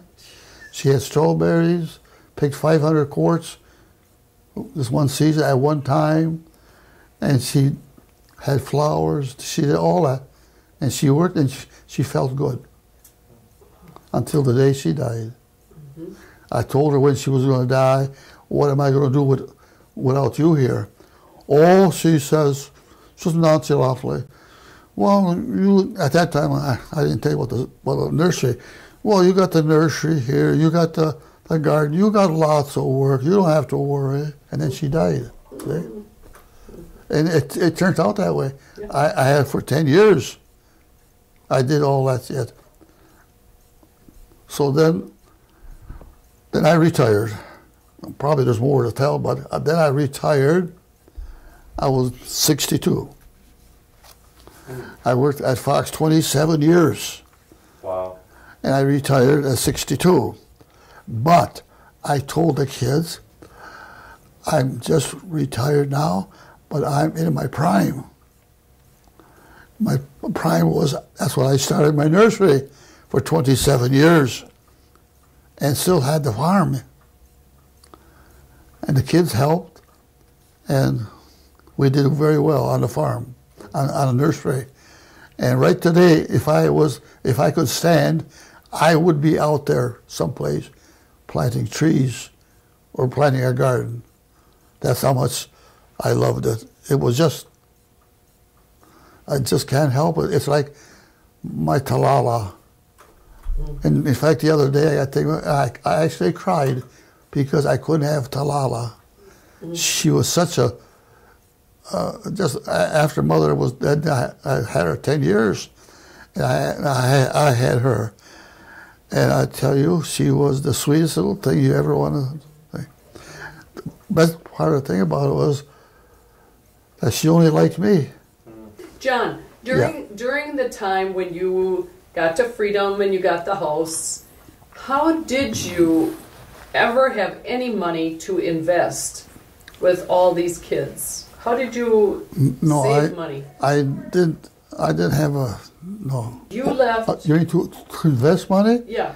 No, the kids, how could I? No, but you did have money from Fox Tractor. Yeah, but. And you. Oh, yeah, well, I had what we had at Fox Tractor. I had a pension there, and I also had another savings account there, but that wasn't a lot. No, but didn't a lot of the men just cash it out and spend it? Yeah, But what they did, but I saved, what happened there was a new company came in and they were using our pension. I had $17,000. At that time, I could have retired That's how much that 17,000 was worth at that time. Now it's only well, you can't even buy a car for that. But so the union said, we want our money out before this guy from Texas could buy. So he says, okay, you can have your pension. It was down to 11,000. It was 17. For 7 years, had that money, we got nothing. If they only would put it in a bank for 1 penny of interest, we got something. But it was down from 17 to 11,000. So I invested 11,000 right away. But there was one young guy, I think he had about 4,000 or 5,000. He spent it. But then he approached me one time. He says, "Did you get a letter from so-and-so? My money, I was supposed to have a pension?" "Well, yeah, you got a pension. They gave that to you. What'd you do with it?" "Oh, I spent it." Well, now I said, "No, now you know what? You're broke." All he had was he had a job, of course. But I did invest that. And when we cashed it in, Tony cashed it in, we got 28,000. Of course, I had to pay taxes every year on that money because that was income. The pension was income. Mm-hmm. But it always added. It was always around 31,000. When Tony cashed it, I guess it was 27 or 28,000. Now, back right then, though, at that time, you must have needed stuff on the farm, or you could have maybe worked a little less if you just cashed out. But what made you know that you should invest that instead of spending it? Oh, I guess I was working. We had enough money coming in off the farm and there. And I heard Arnold Van Dyke always talking about invest money. He was the richest man in Wrightstown. Her dad, Grandma's dad. He was the king of Wrightstown. Oh. Everybody depended upon him. Really? They would come, and he assessed houses and farms. The bank that was his job, and he knew what everything was worth. And at that time, of course, 100,000, you never heard of anything like that. Maybe 50,000 or 40,000 for a farm, and he had to go out the country and assess it. And I always heard him talk. And individuals would come to him for loans, and he would take something. In other words, if he had a crop or something, hay or oats or whatever, he would take that for collateral. And then if they didn't pay it, if the individual didn't pay, well, then he got the hay or the grain. So he always had money. He always was doing. So that's kind of how you. Yeah, that's how I followed through. Followed that. Yeah, oh. I followed that because that was. And then actually, when he died, he died first, or Annie. No, yeah, he died first, and then Annie died. But really, they didn't have a lot of money because I would say it was a lot of money at that time. When they died, the estate, I think we each got, each got 6,000. That's 60,000. That was a lot of money. Mm-hmm. And then I invested that 60,000. Also, and Fidelity was one of them, and Puritan was another one. But then we built a house after, like I said, we built that house in 9 years instead of 10 years. Oh. So we borrowed always 16,000. We borrowed the 16,000 to build this brick house. Mm-hmm. Well, no, we sold it. It was worth over 100,000, and we lived in it all these years, you know. And we paid for it too. It was all paid for. that was 16,000. But I was working the farm, working in there, so I could pay it, no problems. Of course, the kids we had at that time, of course. Then when Tony wanted to go to school, well, he did go to Stevens Point, but we tried to get a loan. We couldn't get a loan, no how for him going to finish his schooling. So you had 10 kids. Yeah. On the farm. Yeah. When you were working, did you ever feel like poor, or did you ever feel like it was hard to support everyone? No. No, you always felt all right. Well, we always paid our church dues. The kids worked. They paid their tuition, go to grade school, which wasn't much, but it was still $100, whatever it was, and that was a lot of money too. And they kept some of it. And Tony knows that no. And then Tommy, he was a good cucumber picker. See, we also raise vegetables, you know. Okay. And he still has all the slips. Tommy does. Wow. Because how did they do that with the slips? That's an interesting story. How? They hauled it to the feed mill. That's what Tony. In Freedom. Tommy on Freedom, and I guess he kept the money. I think I don't know. I don't remember what happened to it. Yeah, but he'd get a slip. But he was a good picker of the smaller kids, because Tony Richard at that time, they were in high school. I guess all the guys give me 5 acres of land. I planted, but I'd get down on the ground. I can't get up, you know. I don't joke with them, you know. Do you just really love it?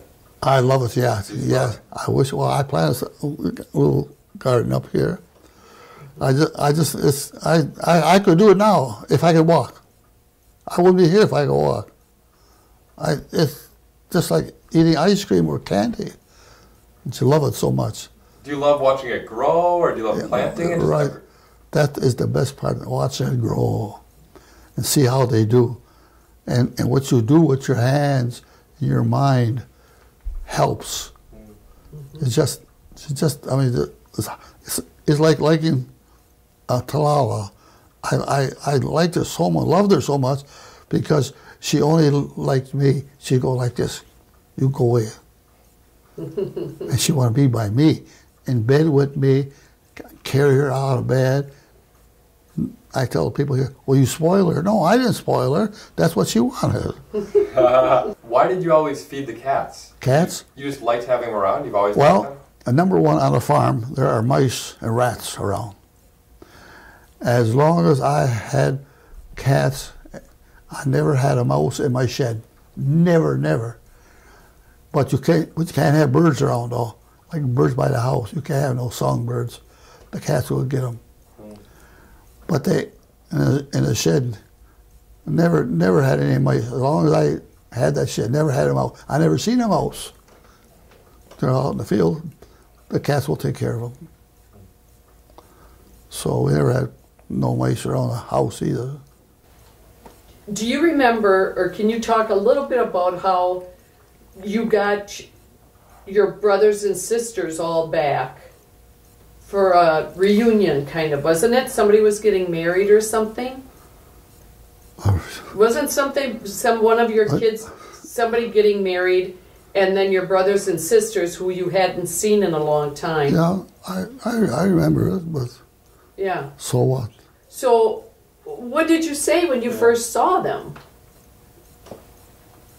Well, I didn't see my father for 5 years.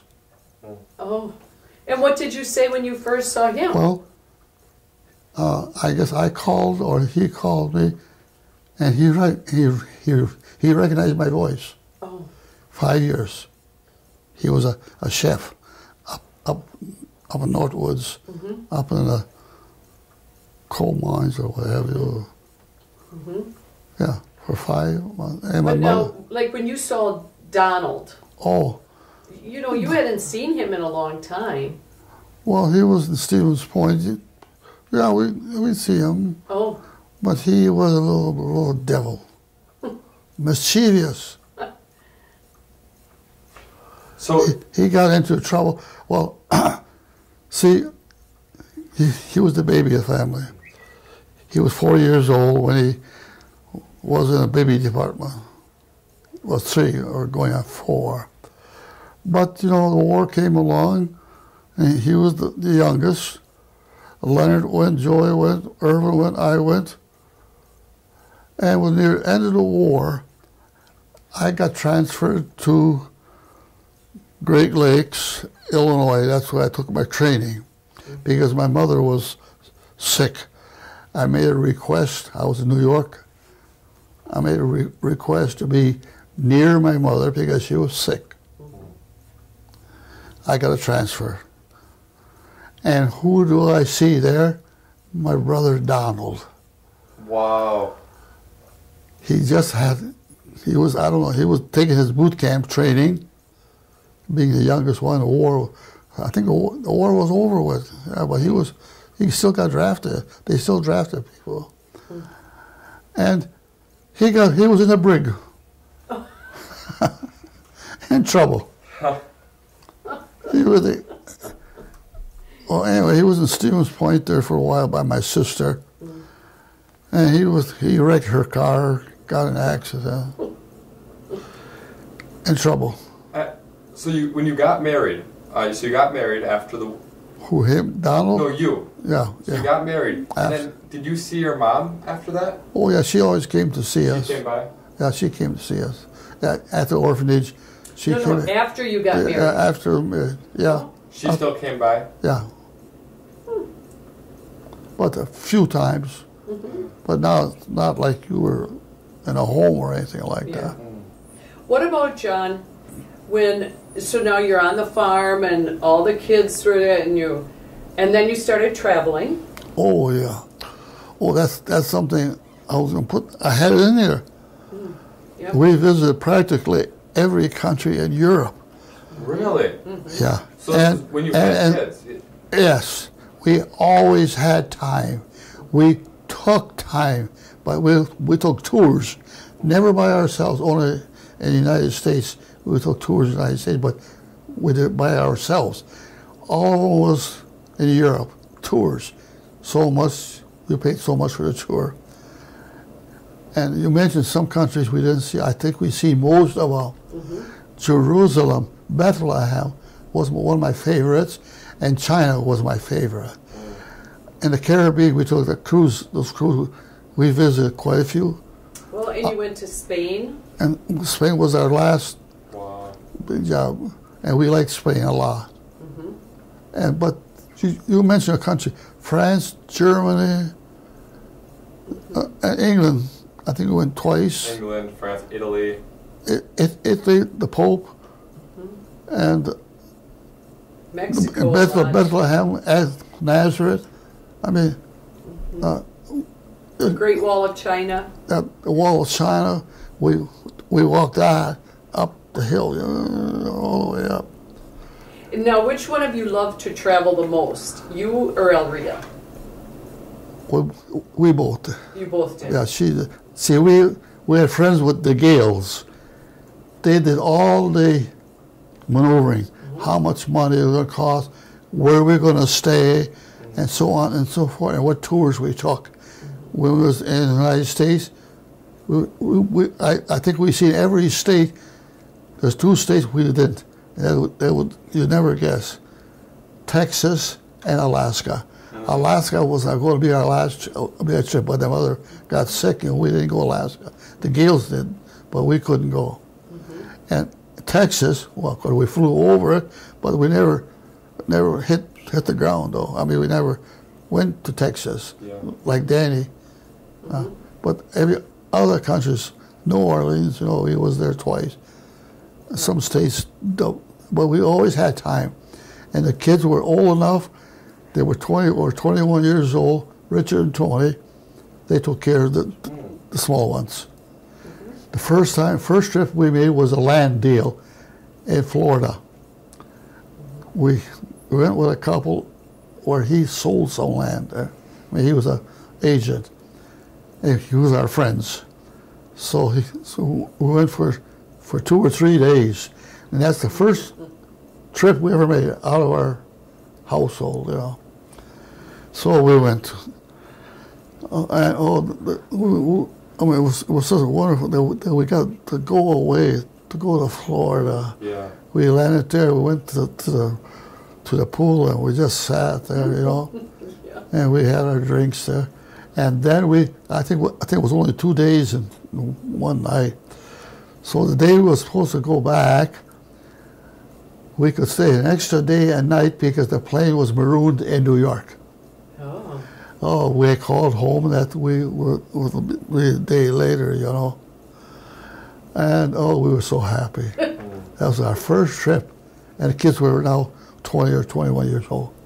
Tony and Richard took care of the older So kids. the first trip out of the house really in 20 years. Yeah, in 20 years, yeah. Oh. What? Oh, she loved you kids. Yeah. Yeah. What was she like? Oh, lovey-dovey. Loving you. And work hard. And she always, well, I think she was more for the kids than me because I always had to work and I was always away. And she was always home with the kids, you know. But she loved the kids though.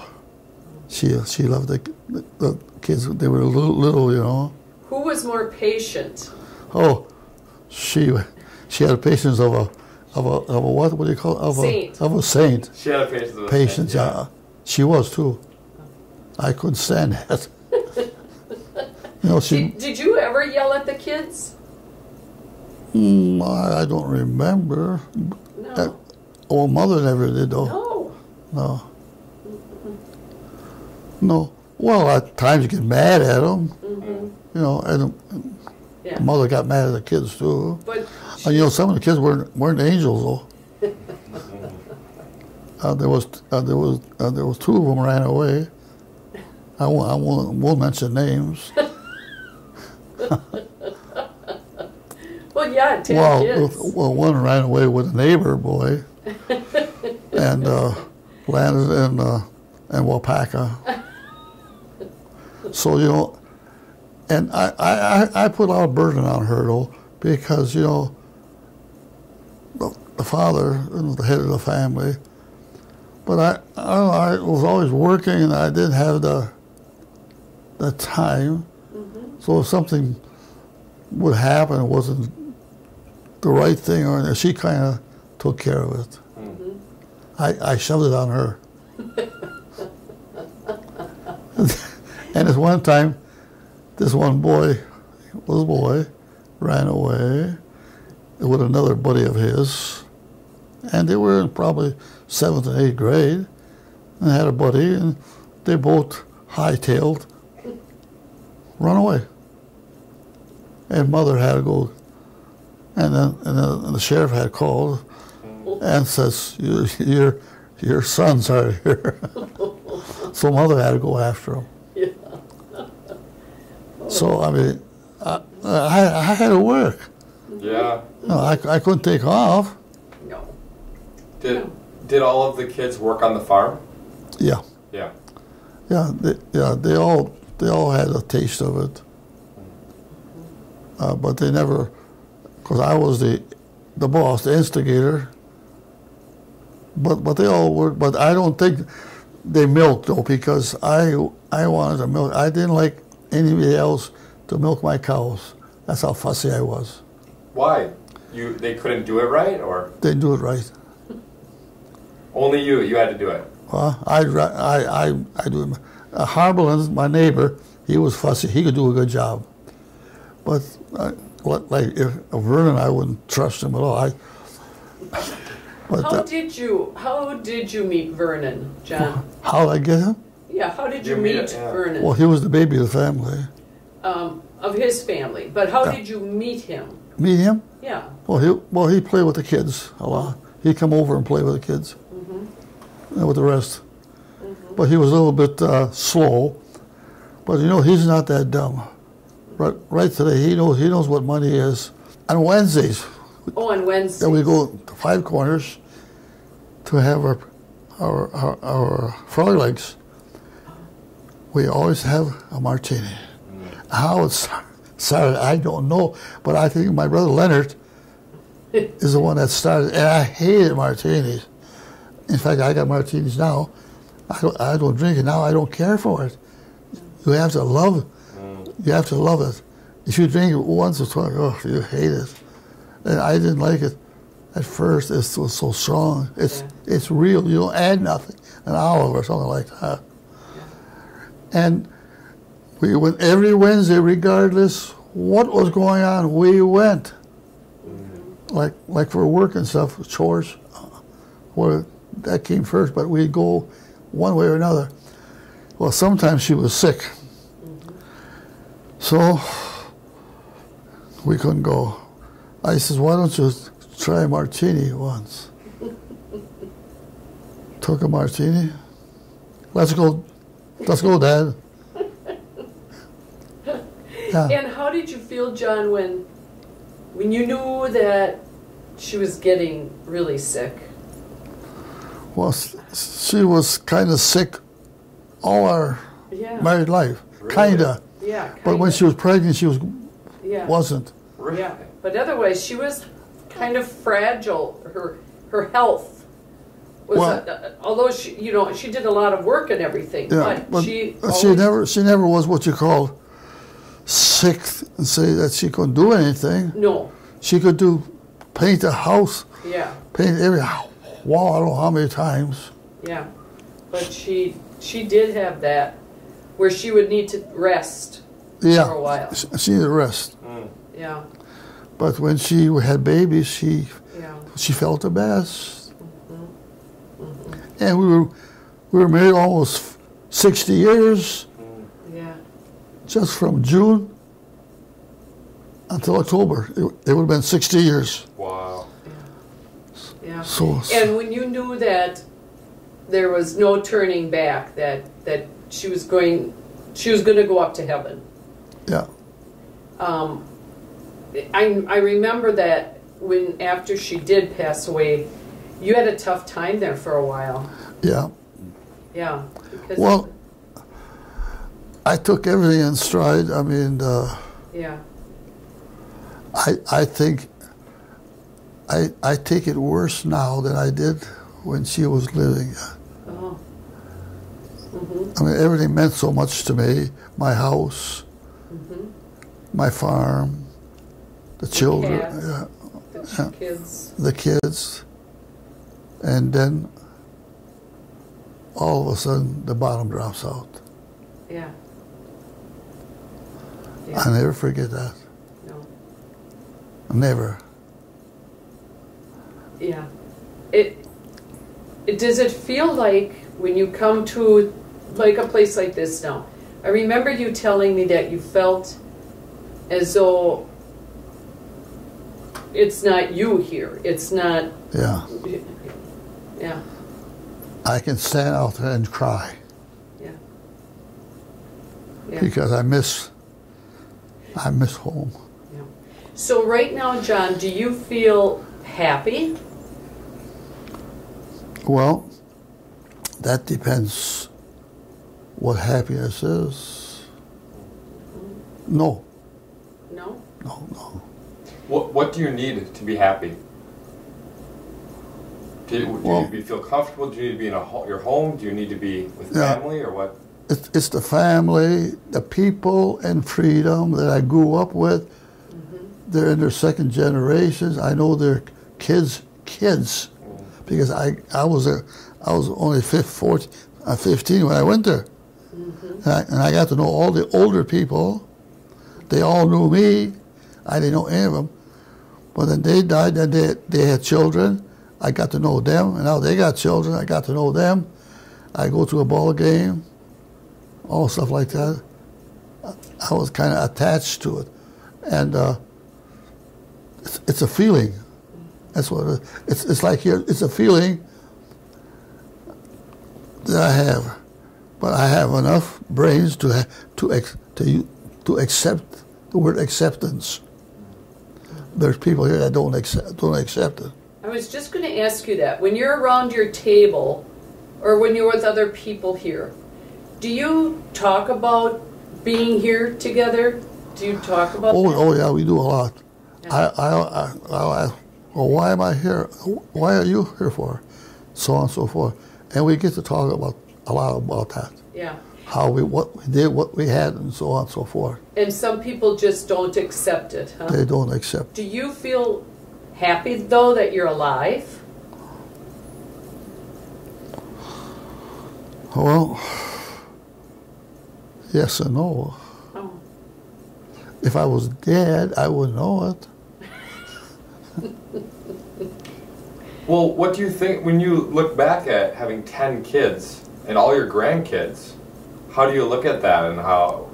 Oh, real happy. Real happy. Yeah, yeah. I'm really happy. Amazing, isn't it? I'm really happy to see all the kids. Mm-hmm. I mean, I don't have to see them if I only see them once a year or whenever. Mm-hmm. Just so I get to know who they belong to. Mm-hmm. No, that's one of my happiest moments. Mm-hmm. To see all the kids. But there again, if I was or they took me and brought me here, no, I miss people. I'm always with people. I having a nursery. That was kind of. Mm-hmm. I miss that. We could talk to anybody. Well, you know, we go to Old Williams, and I always got things to talk about. They always tell me I talk too much. And then one guy said, and Freedom there, well, it was Peterson, but he's dead now. He says, you know, that John, he has so many questions. He talks so much all the time. And then the gas man, oil man, he always comes to my place, you know. He told, well, we were talking about something, there was other people around there. He says, you know, well, he always takes orders, you know, for gas and oil, you know, with the big gas truck. I get my orders during the day. He says, I go to John's the last. I laugh. Well, because him and we talk a lot. Yeah. He talks just as much as I do. What piece of advice, John, would you give to your grandchildren?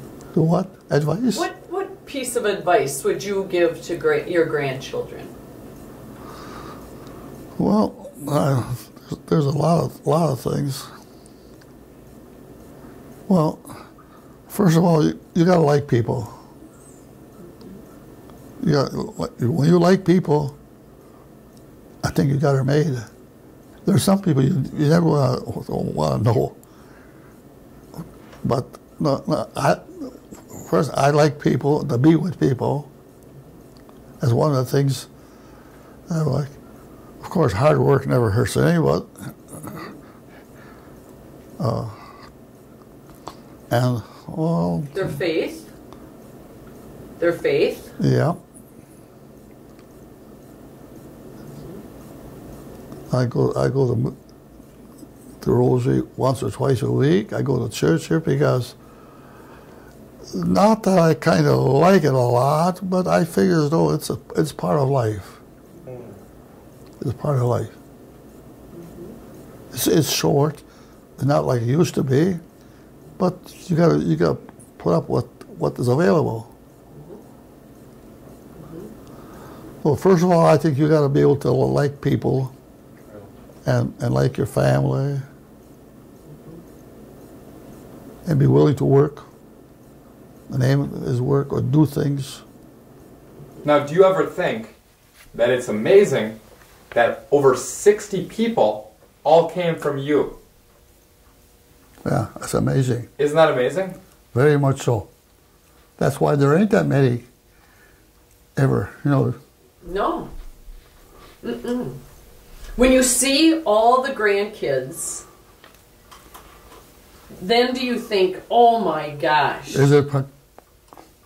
Yeah. It's not possible. Not possible.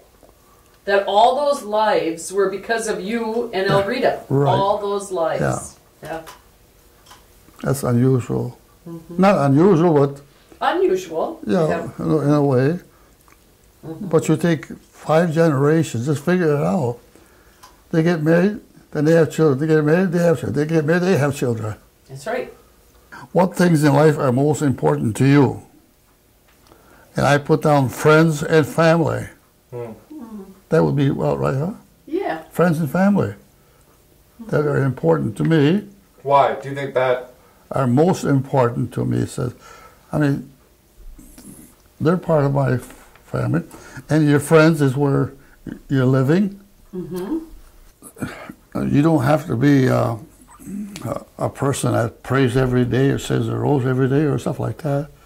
You just think of God, who God is. Why are you here on earth? To be happy and to be how do I go? I mean, be happy hereafter. Yeah. So in other words, you don't have to be a saint on earth here or like a bishop or a priest. They pray all the time. But that's different again. That's their job. They pass that on to their people that they take care of. I mean... But you, John, you go down to pray the rosary. That's important to you, huh? That's important. Yeah, that's important to me. To tell you the truth, I mean, I don't care to go down there and say the rosary, but I believe it's important to me that I'm in touch with God. That's what it all amounts to. I mean, just to tell you the truth, I'd rather stay here than go down there. But I don't think that way. My mind says, no, you must pray to get to heaven. So what do you want your grandkids, like me, to know about faith? What to know about faith? Yeah. Do you know? Well, I would want you to get acquainted with some kind of religion. Now, you don't have to be a Catholic. You don't think that. I mean, there are other religions, of course, it all depends what you're being taught. Now, you can't deny a Lutheran or whatever, or there's all kinds of religions. It's what you're brought up to and what you think. And then doing good on earth. They said they don't take you to heaven either. Well, I don't agree with that. I mean, there's a lot of people that even come here, and like Dowell comes here, just to help the older people, to make them feel better home, and going out, like feeding the older people, or that can help themselves to make their meals and stuff like that. That's all something that you do for God. The good things that you do, and they say that doesn't help you any at all. Well, I don't believe in that, but it's what you believe, I guess. But that's up to one's opinion, or whatever you want to say. But I think when you help somebody out that they're poor or desolate or they're sick or anything like that, they always say that you must visit the sick and bury the dead. That's one of the things. And new ones come in here, I make it a point to get acquainted with them, to know who I am and so on and so forth. Because you come here, you're lost. You don't know what's going on. So if you get to know them, that's something that makes them happy. Now that's something good that you do, but there's other people that go out of their way. Okay, are you proud of your life? What are you proud of? So on and so forth. Well, I am proud of my children, number one, and I'm proud of I'm proud of my work that I did in my lifetime, and the kind of work I did, and had the ambition to go to school, to learn welding, to learn farming. I went 3 years for agriculture after the war. Well, I told that. Do you have any regrets that you wish you did different? No, I don't think so. I come here it's not a regret. I mean, I was brought here. I says I didn't want to come here, but I had to. There was no alternatives. If I had anything that was more realistic, it's not like your kids or anything, an animal, it would be her. She was just a godsend to me, I think. Mm-hmm. At a time when you needed. When I need, yeah. Mm-hmm. And she's in a good place now. A man takes care of her. She doesn't like me no more, but she's an animal. When she comes here, the 4 times she was here, she wouldn't even sit on my lap. She goes sits on the other guy's door, and she does everything with this other guy, what I did to this other man. And she just liked one person, and it was me.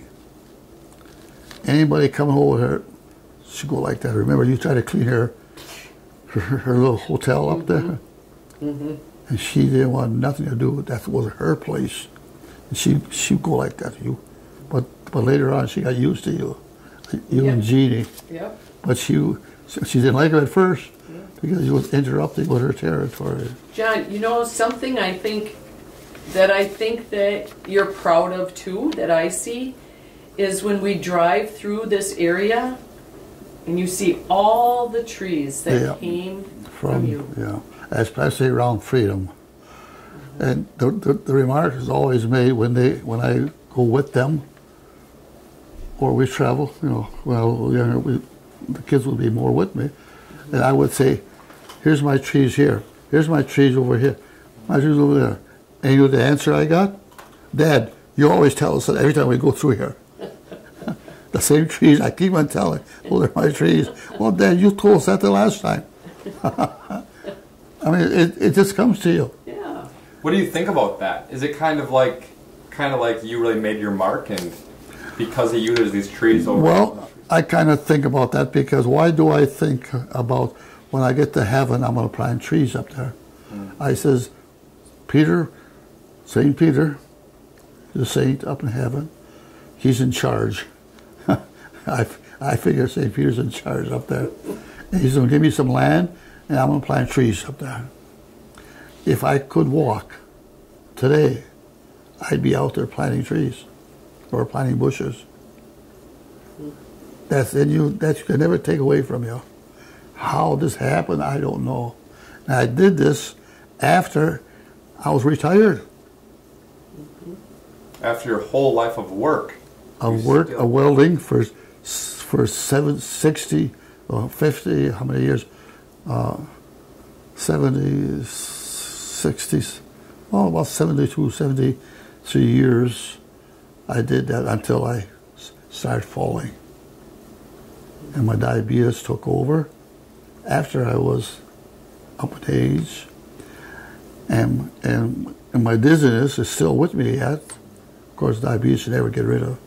Dizziness, you don't need to get rid of dizziness. But it's with you. But then after I got through welding, I told the kids, I says, I'm in my prime now. And most people retire at 50 or 60 years old. And I was in my prime. And I did plant trees with dug holes, did landscaping. I did all that. And I could do it today if this leg was good. I still got it in my mind. I got it in my body that I could do it today. Could you tell? Yeah, when I got her, well, the kids all tell me, see, on a farm you always got a lot of cats. And of course we had a lot of cats. But they were all well taken care of. Other people want them, kids want them. I told about them. What was the question? Then you got Talila for a house cat. Oh, yeah. Well, I had her, the kids tell me that she was born at my farm. But I always had a lot of cats, so I couldn't tell where all those cats all went to. So then, when she was still a little kitten, one of Jeannie's? Not Jeannie, but Randy? Who? Randy's kids? No, it was I think it was Amy, wasn't it? On Jeannie's side there. Yeah, Jeannie, Amy, or Emily. Yeah, one of those girls got that cat. And they had her until she was just about full grown. And all of a sudden, one of the girls that had gotten her, where she was living, she was going to school and living in an apartment, and she could not have that cat there anymore because they were going to charge $35 a month extra rent. So she couldn't afford that, she said. So she brought the cat back to me, and that's how I got her. And this was at a time right after Alrita died. Yeah. And yeah, right after she died. And it was very comforting. That I always think about that. Yeah. I had her for 10 years. What do you think about that? You were, so after Alrita died, you were lonely, and it was nice to have the cat? Yes. That was, she was with me all the time. She would sleep in my bed with me. And I took care of her. Like if you were married, you took care of your wife, so on and so forth.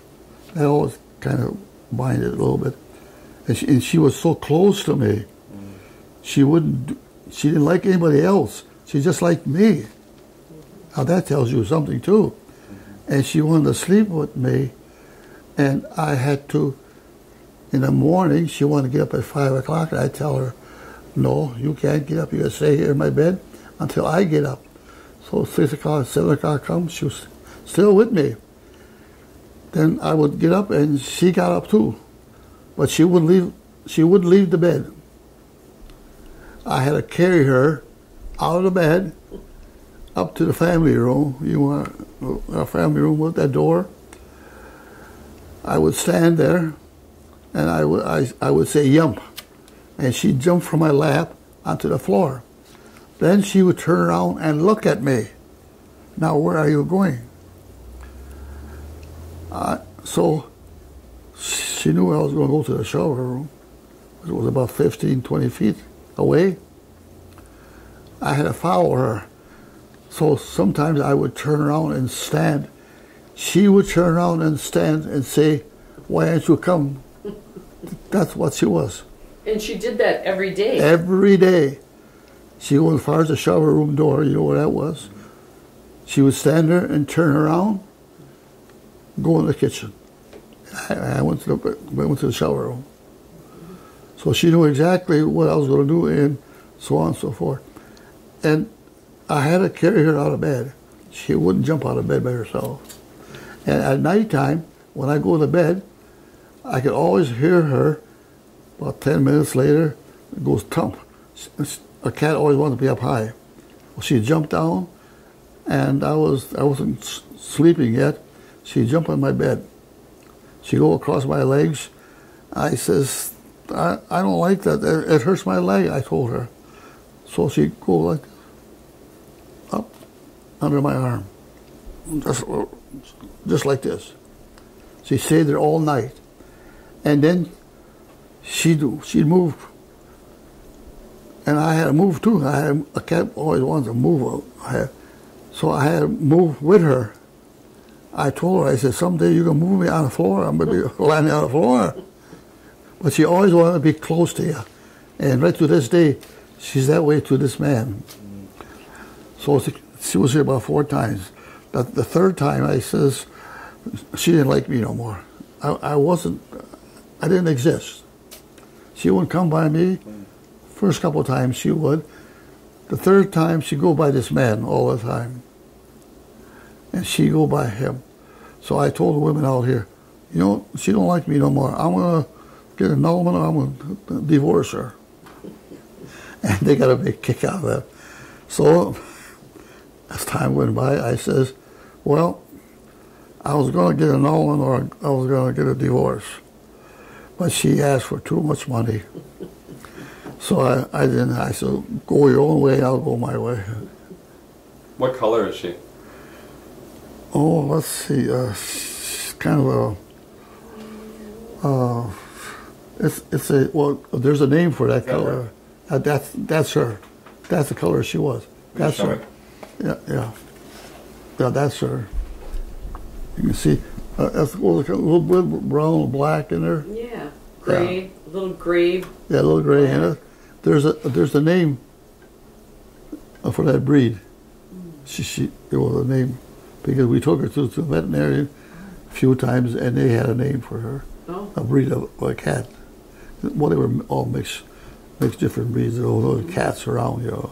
Mm-hmm. That's a pretty cat.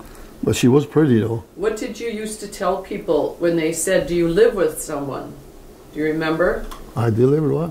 When people would say to you, "Do you live with someone?" What did you used to say? Oh, yeah. Now that no. As a rule, when your spouse dies, it could be a man or a woman. It didn't matter. It's a spouse. As you're there for a while, some always find a different spouse or a man or a woman. Might take 6 months, might take 2 years. And I said, sure, I've got someone now, and she's real pretty, and she's nice, and she likes me, and I like her. Oh no, who is she? Well, I'll tell you. The only thing is she's got 4 legs. Oh, it's a cat, you know. Oh, they go like this. They would think their mind was all set that I had another woman in the house. And I would say she was, but then the thing what I did say, and she sleeps with me too. Oh no! That hit the bottom. Now, did you? And she sleeps with me. And then I said, she has 4 legs. Oh! That was the end. So. Did you ever think about meeting another woman? No. No. No. I never did. Never even. That didn't even cross my mind. Because I had Elrita and she was so good to me. I mean, she was. I sometimes think she was too good to me. She was. She was good to you. Yeah, she was good to me. Yeah. And she was a good worker, and she helped me a lot. But then again, I says now, that's one time before when she was a little bit sick, but she still worked outside in her garden by the flowers by the house, and I had to haul some more chips for her. I hauled 1 wheelbarrow. I figured that was enough for space. No, she wanted another one. Yeah. Did you ever drink much, or were you ever like that? No. No. Why? Why? Why? Well, I think drinking is what spoiled our family. My father drank, and that was no good either. But my brother drank Clarence. He likes his beer, but otherwise the rest of my family didn't drink. And even my kids don't drink. Did you ever get drunk? Me? Yeah. No. No. You've never gotten drunk? No, at times I may have had a little headache, but I never that I couldn't drive. Yeah. Although, I'll say one time I had a Model A. Model A. And I had Elrita with me, but I don't think we were married. And I was a little bit tipsy because I couldn't drive very well. I can remember that. And she would say, "Now you're going in the ditch, don't do that." That I can remember, but that's the only time. That's the only time. No, Yeah. Wednesdays we have our martinis. Yeah. But We both have our martinis. yeah. Well, I might have a beer once. So there's Yeah. 6 bottles of beer in there. I've never seen you ever. There's 5 left. I've never So, seen you tipsy. I got martinis there and I got whiskey there, but Yeah. that don't faze me. No. No, I see too much of it during my young days. Like my father, he liked his, of course, and my sister had a tavern in Stevens Point. I kind of frown on drinking. I didn't think there was too many bad things happen when they drink. Accidents and family problems, stuff like that. But I didn't have that. My family wasn't that way.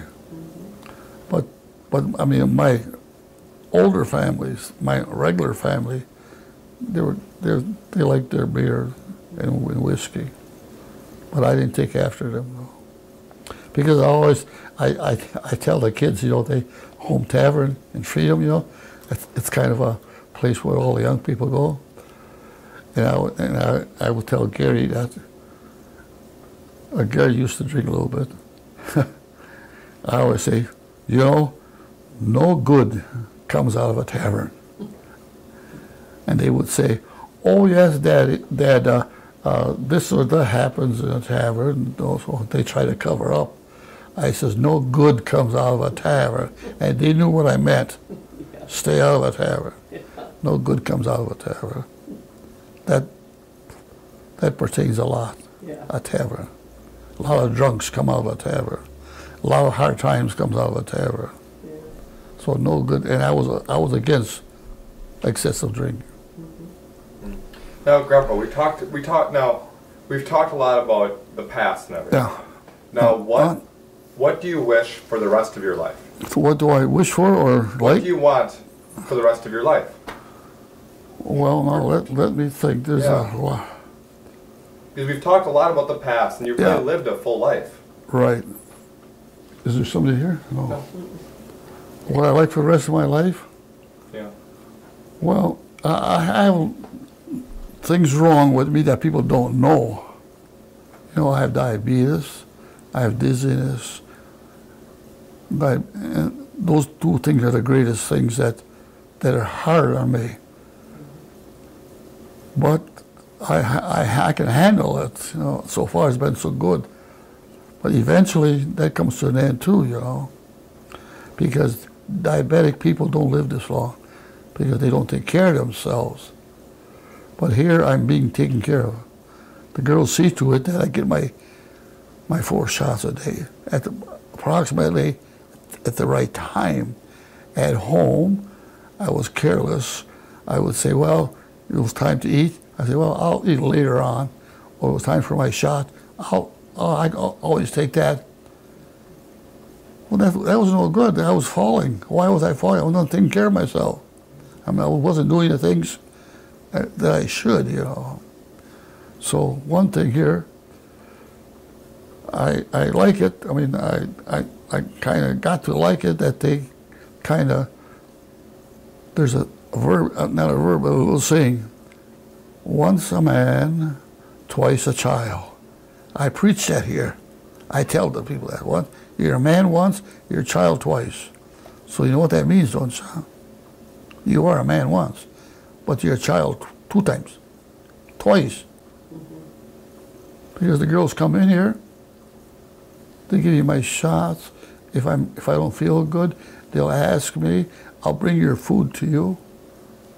So on and so forth. It's a ball game on. I can watch my ball game in here. They bring my food to me. And if I don't feel good, they want to know what's wrong with you. Aren't you being a baby? If you have babies, what do? You see to it that they are healthy or they cry. You take care of them. So that's one thing I. So what do you wish for? Yeah, I mean, the thing is this, the word acceptance, you know what that means? Accept, do what you got, because you cannot do any differently. I like my home very much. That bothers me, but not to the point that where I get berserk. I like my cat. I think about my Talala a lot. I always wish I had her back here, but I can't take care of it. I can't get down to take care of her, and they wouldn't let me have her here anyway, so that's out. But I still would wish I had her, because she was such an individual that she was part of me. As far as my wife, well, I know she's up in heaven. I know that. I even talked to her. In fact, I even seen her twice in my lifetime. I mean, since she's been dead. I swear I seen her walk toward me. But that was in my mind.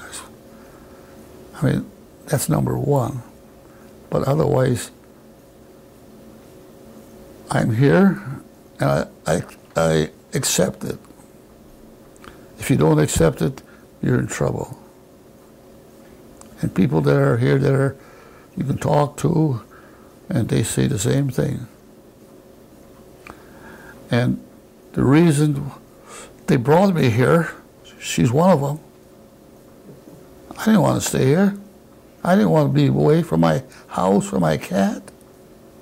I'm not going to stay here. Then I got to see all these old women with gray hair.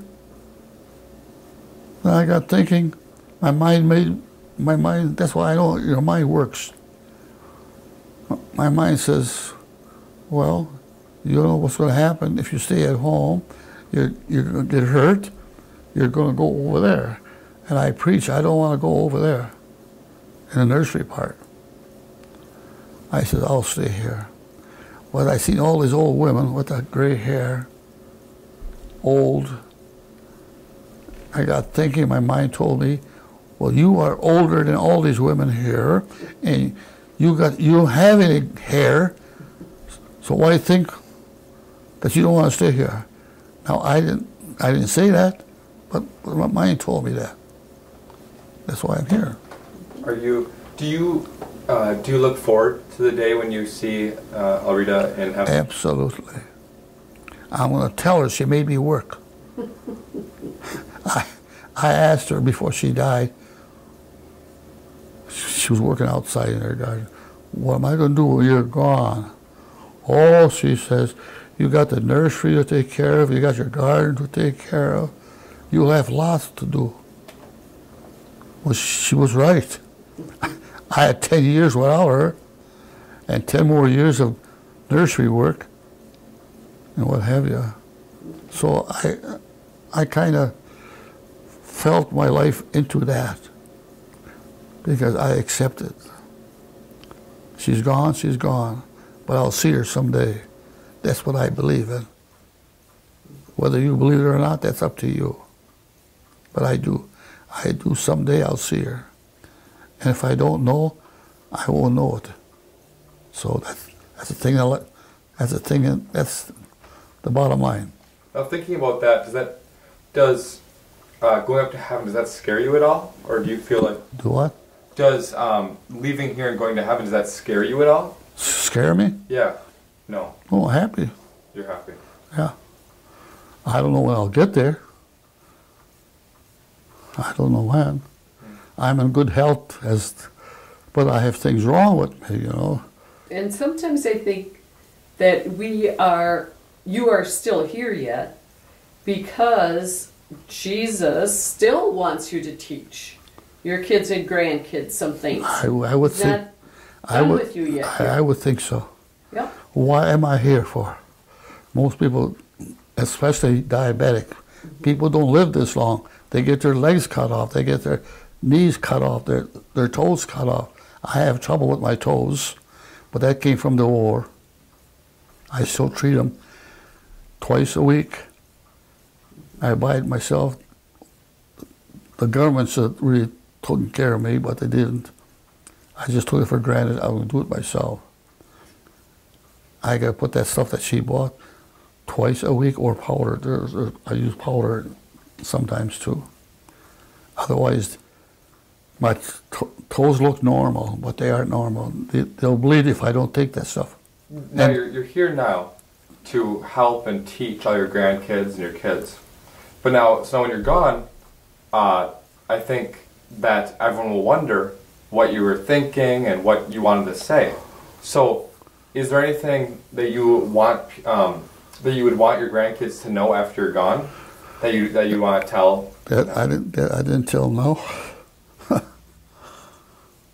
Well, that's hard to answer too.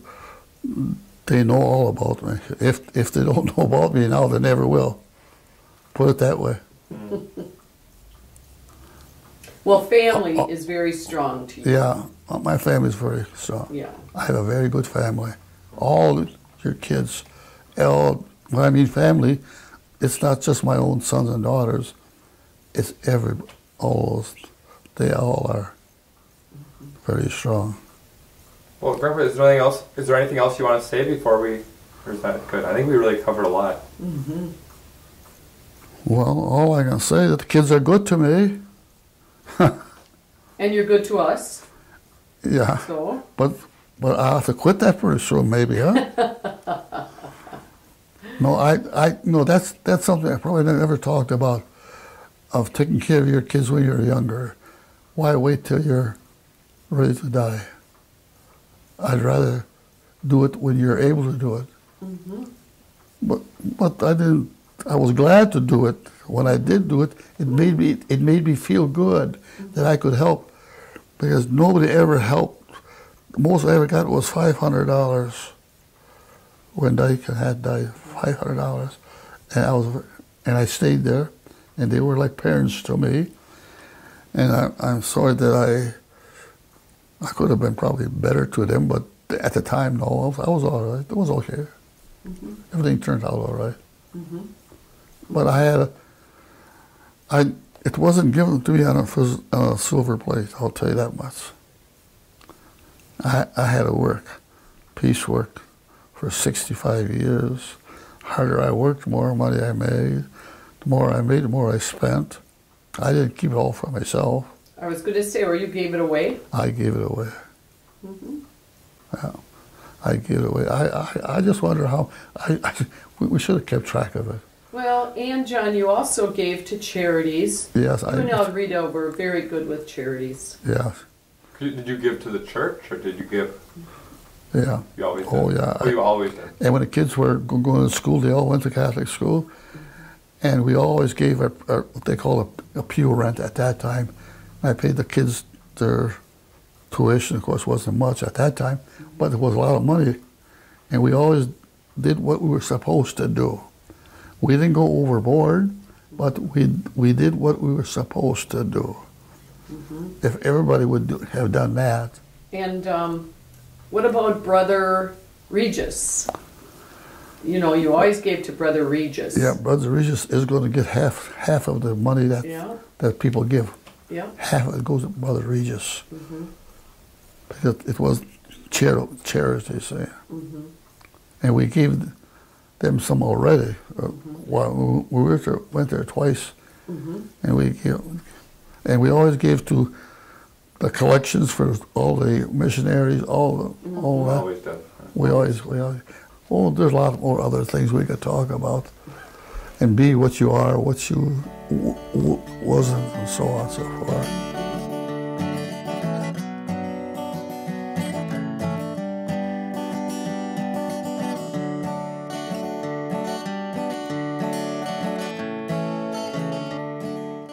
I get a laughing jag over here too.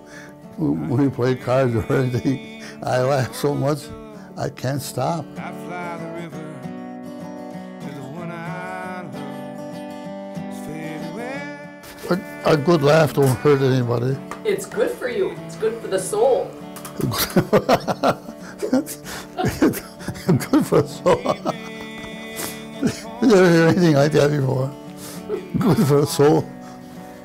Making pain fade away, my honey, fade away. That's what a laughing jag. A laughing jag. I can't stop.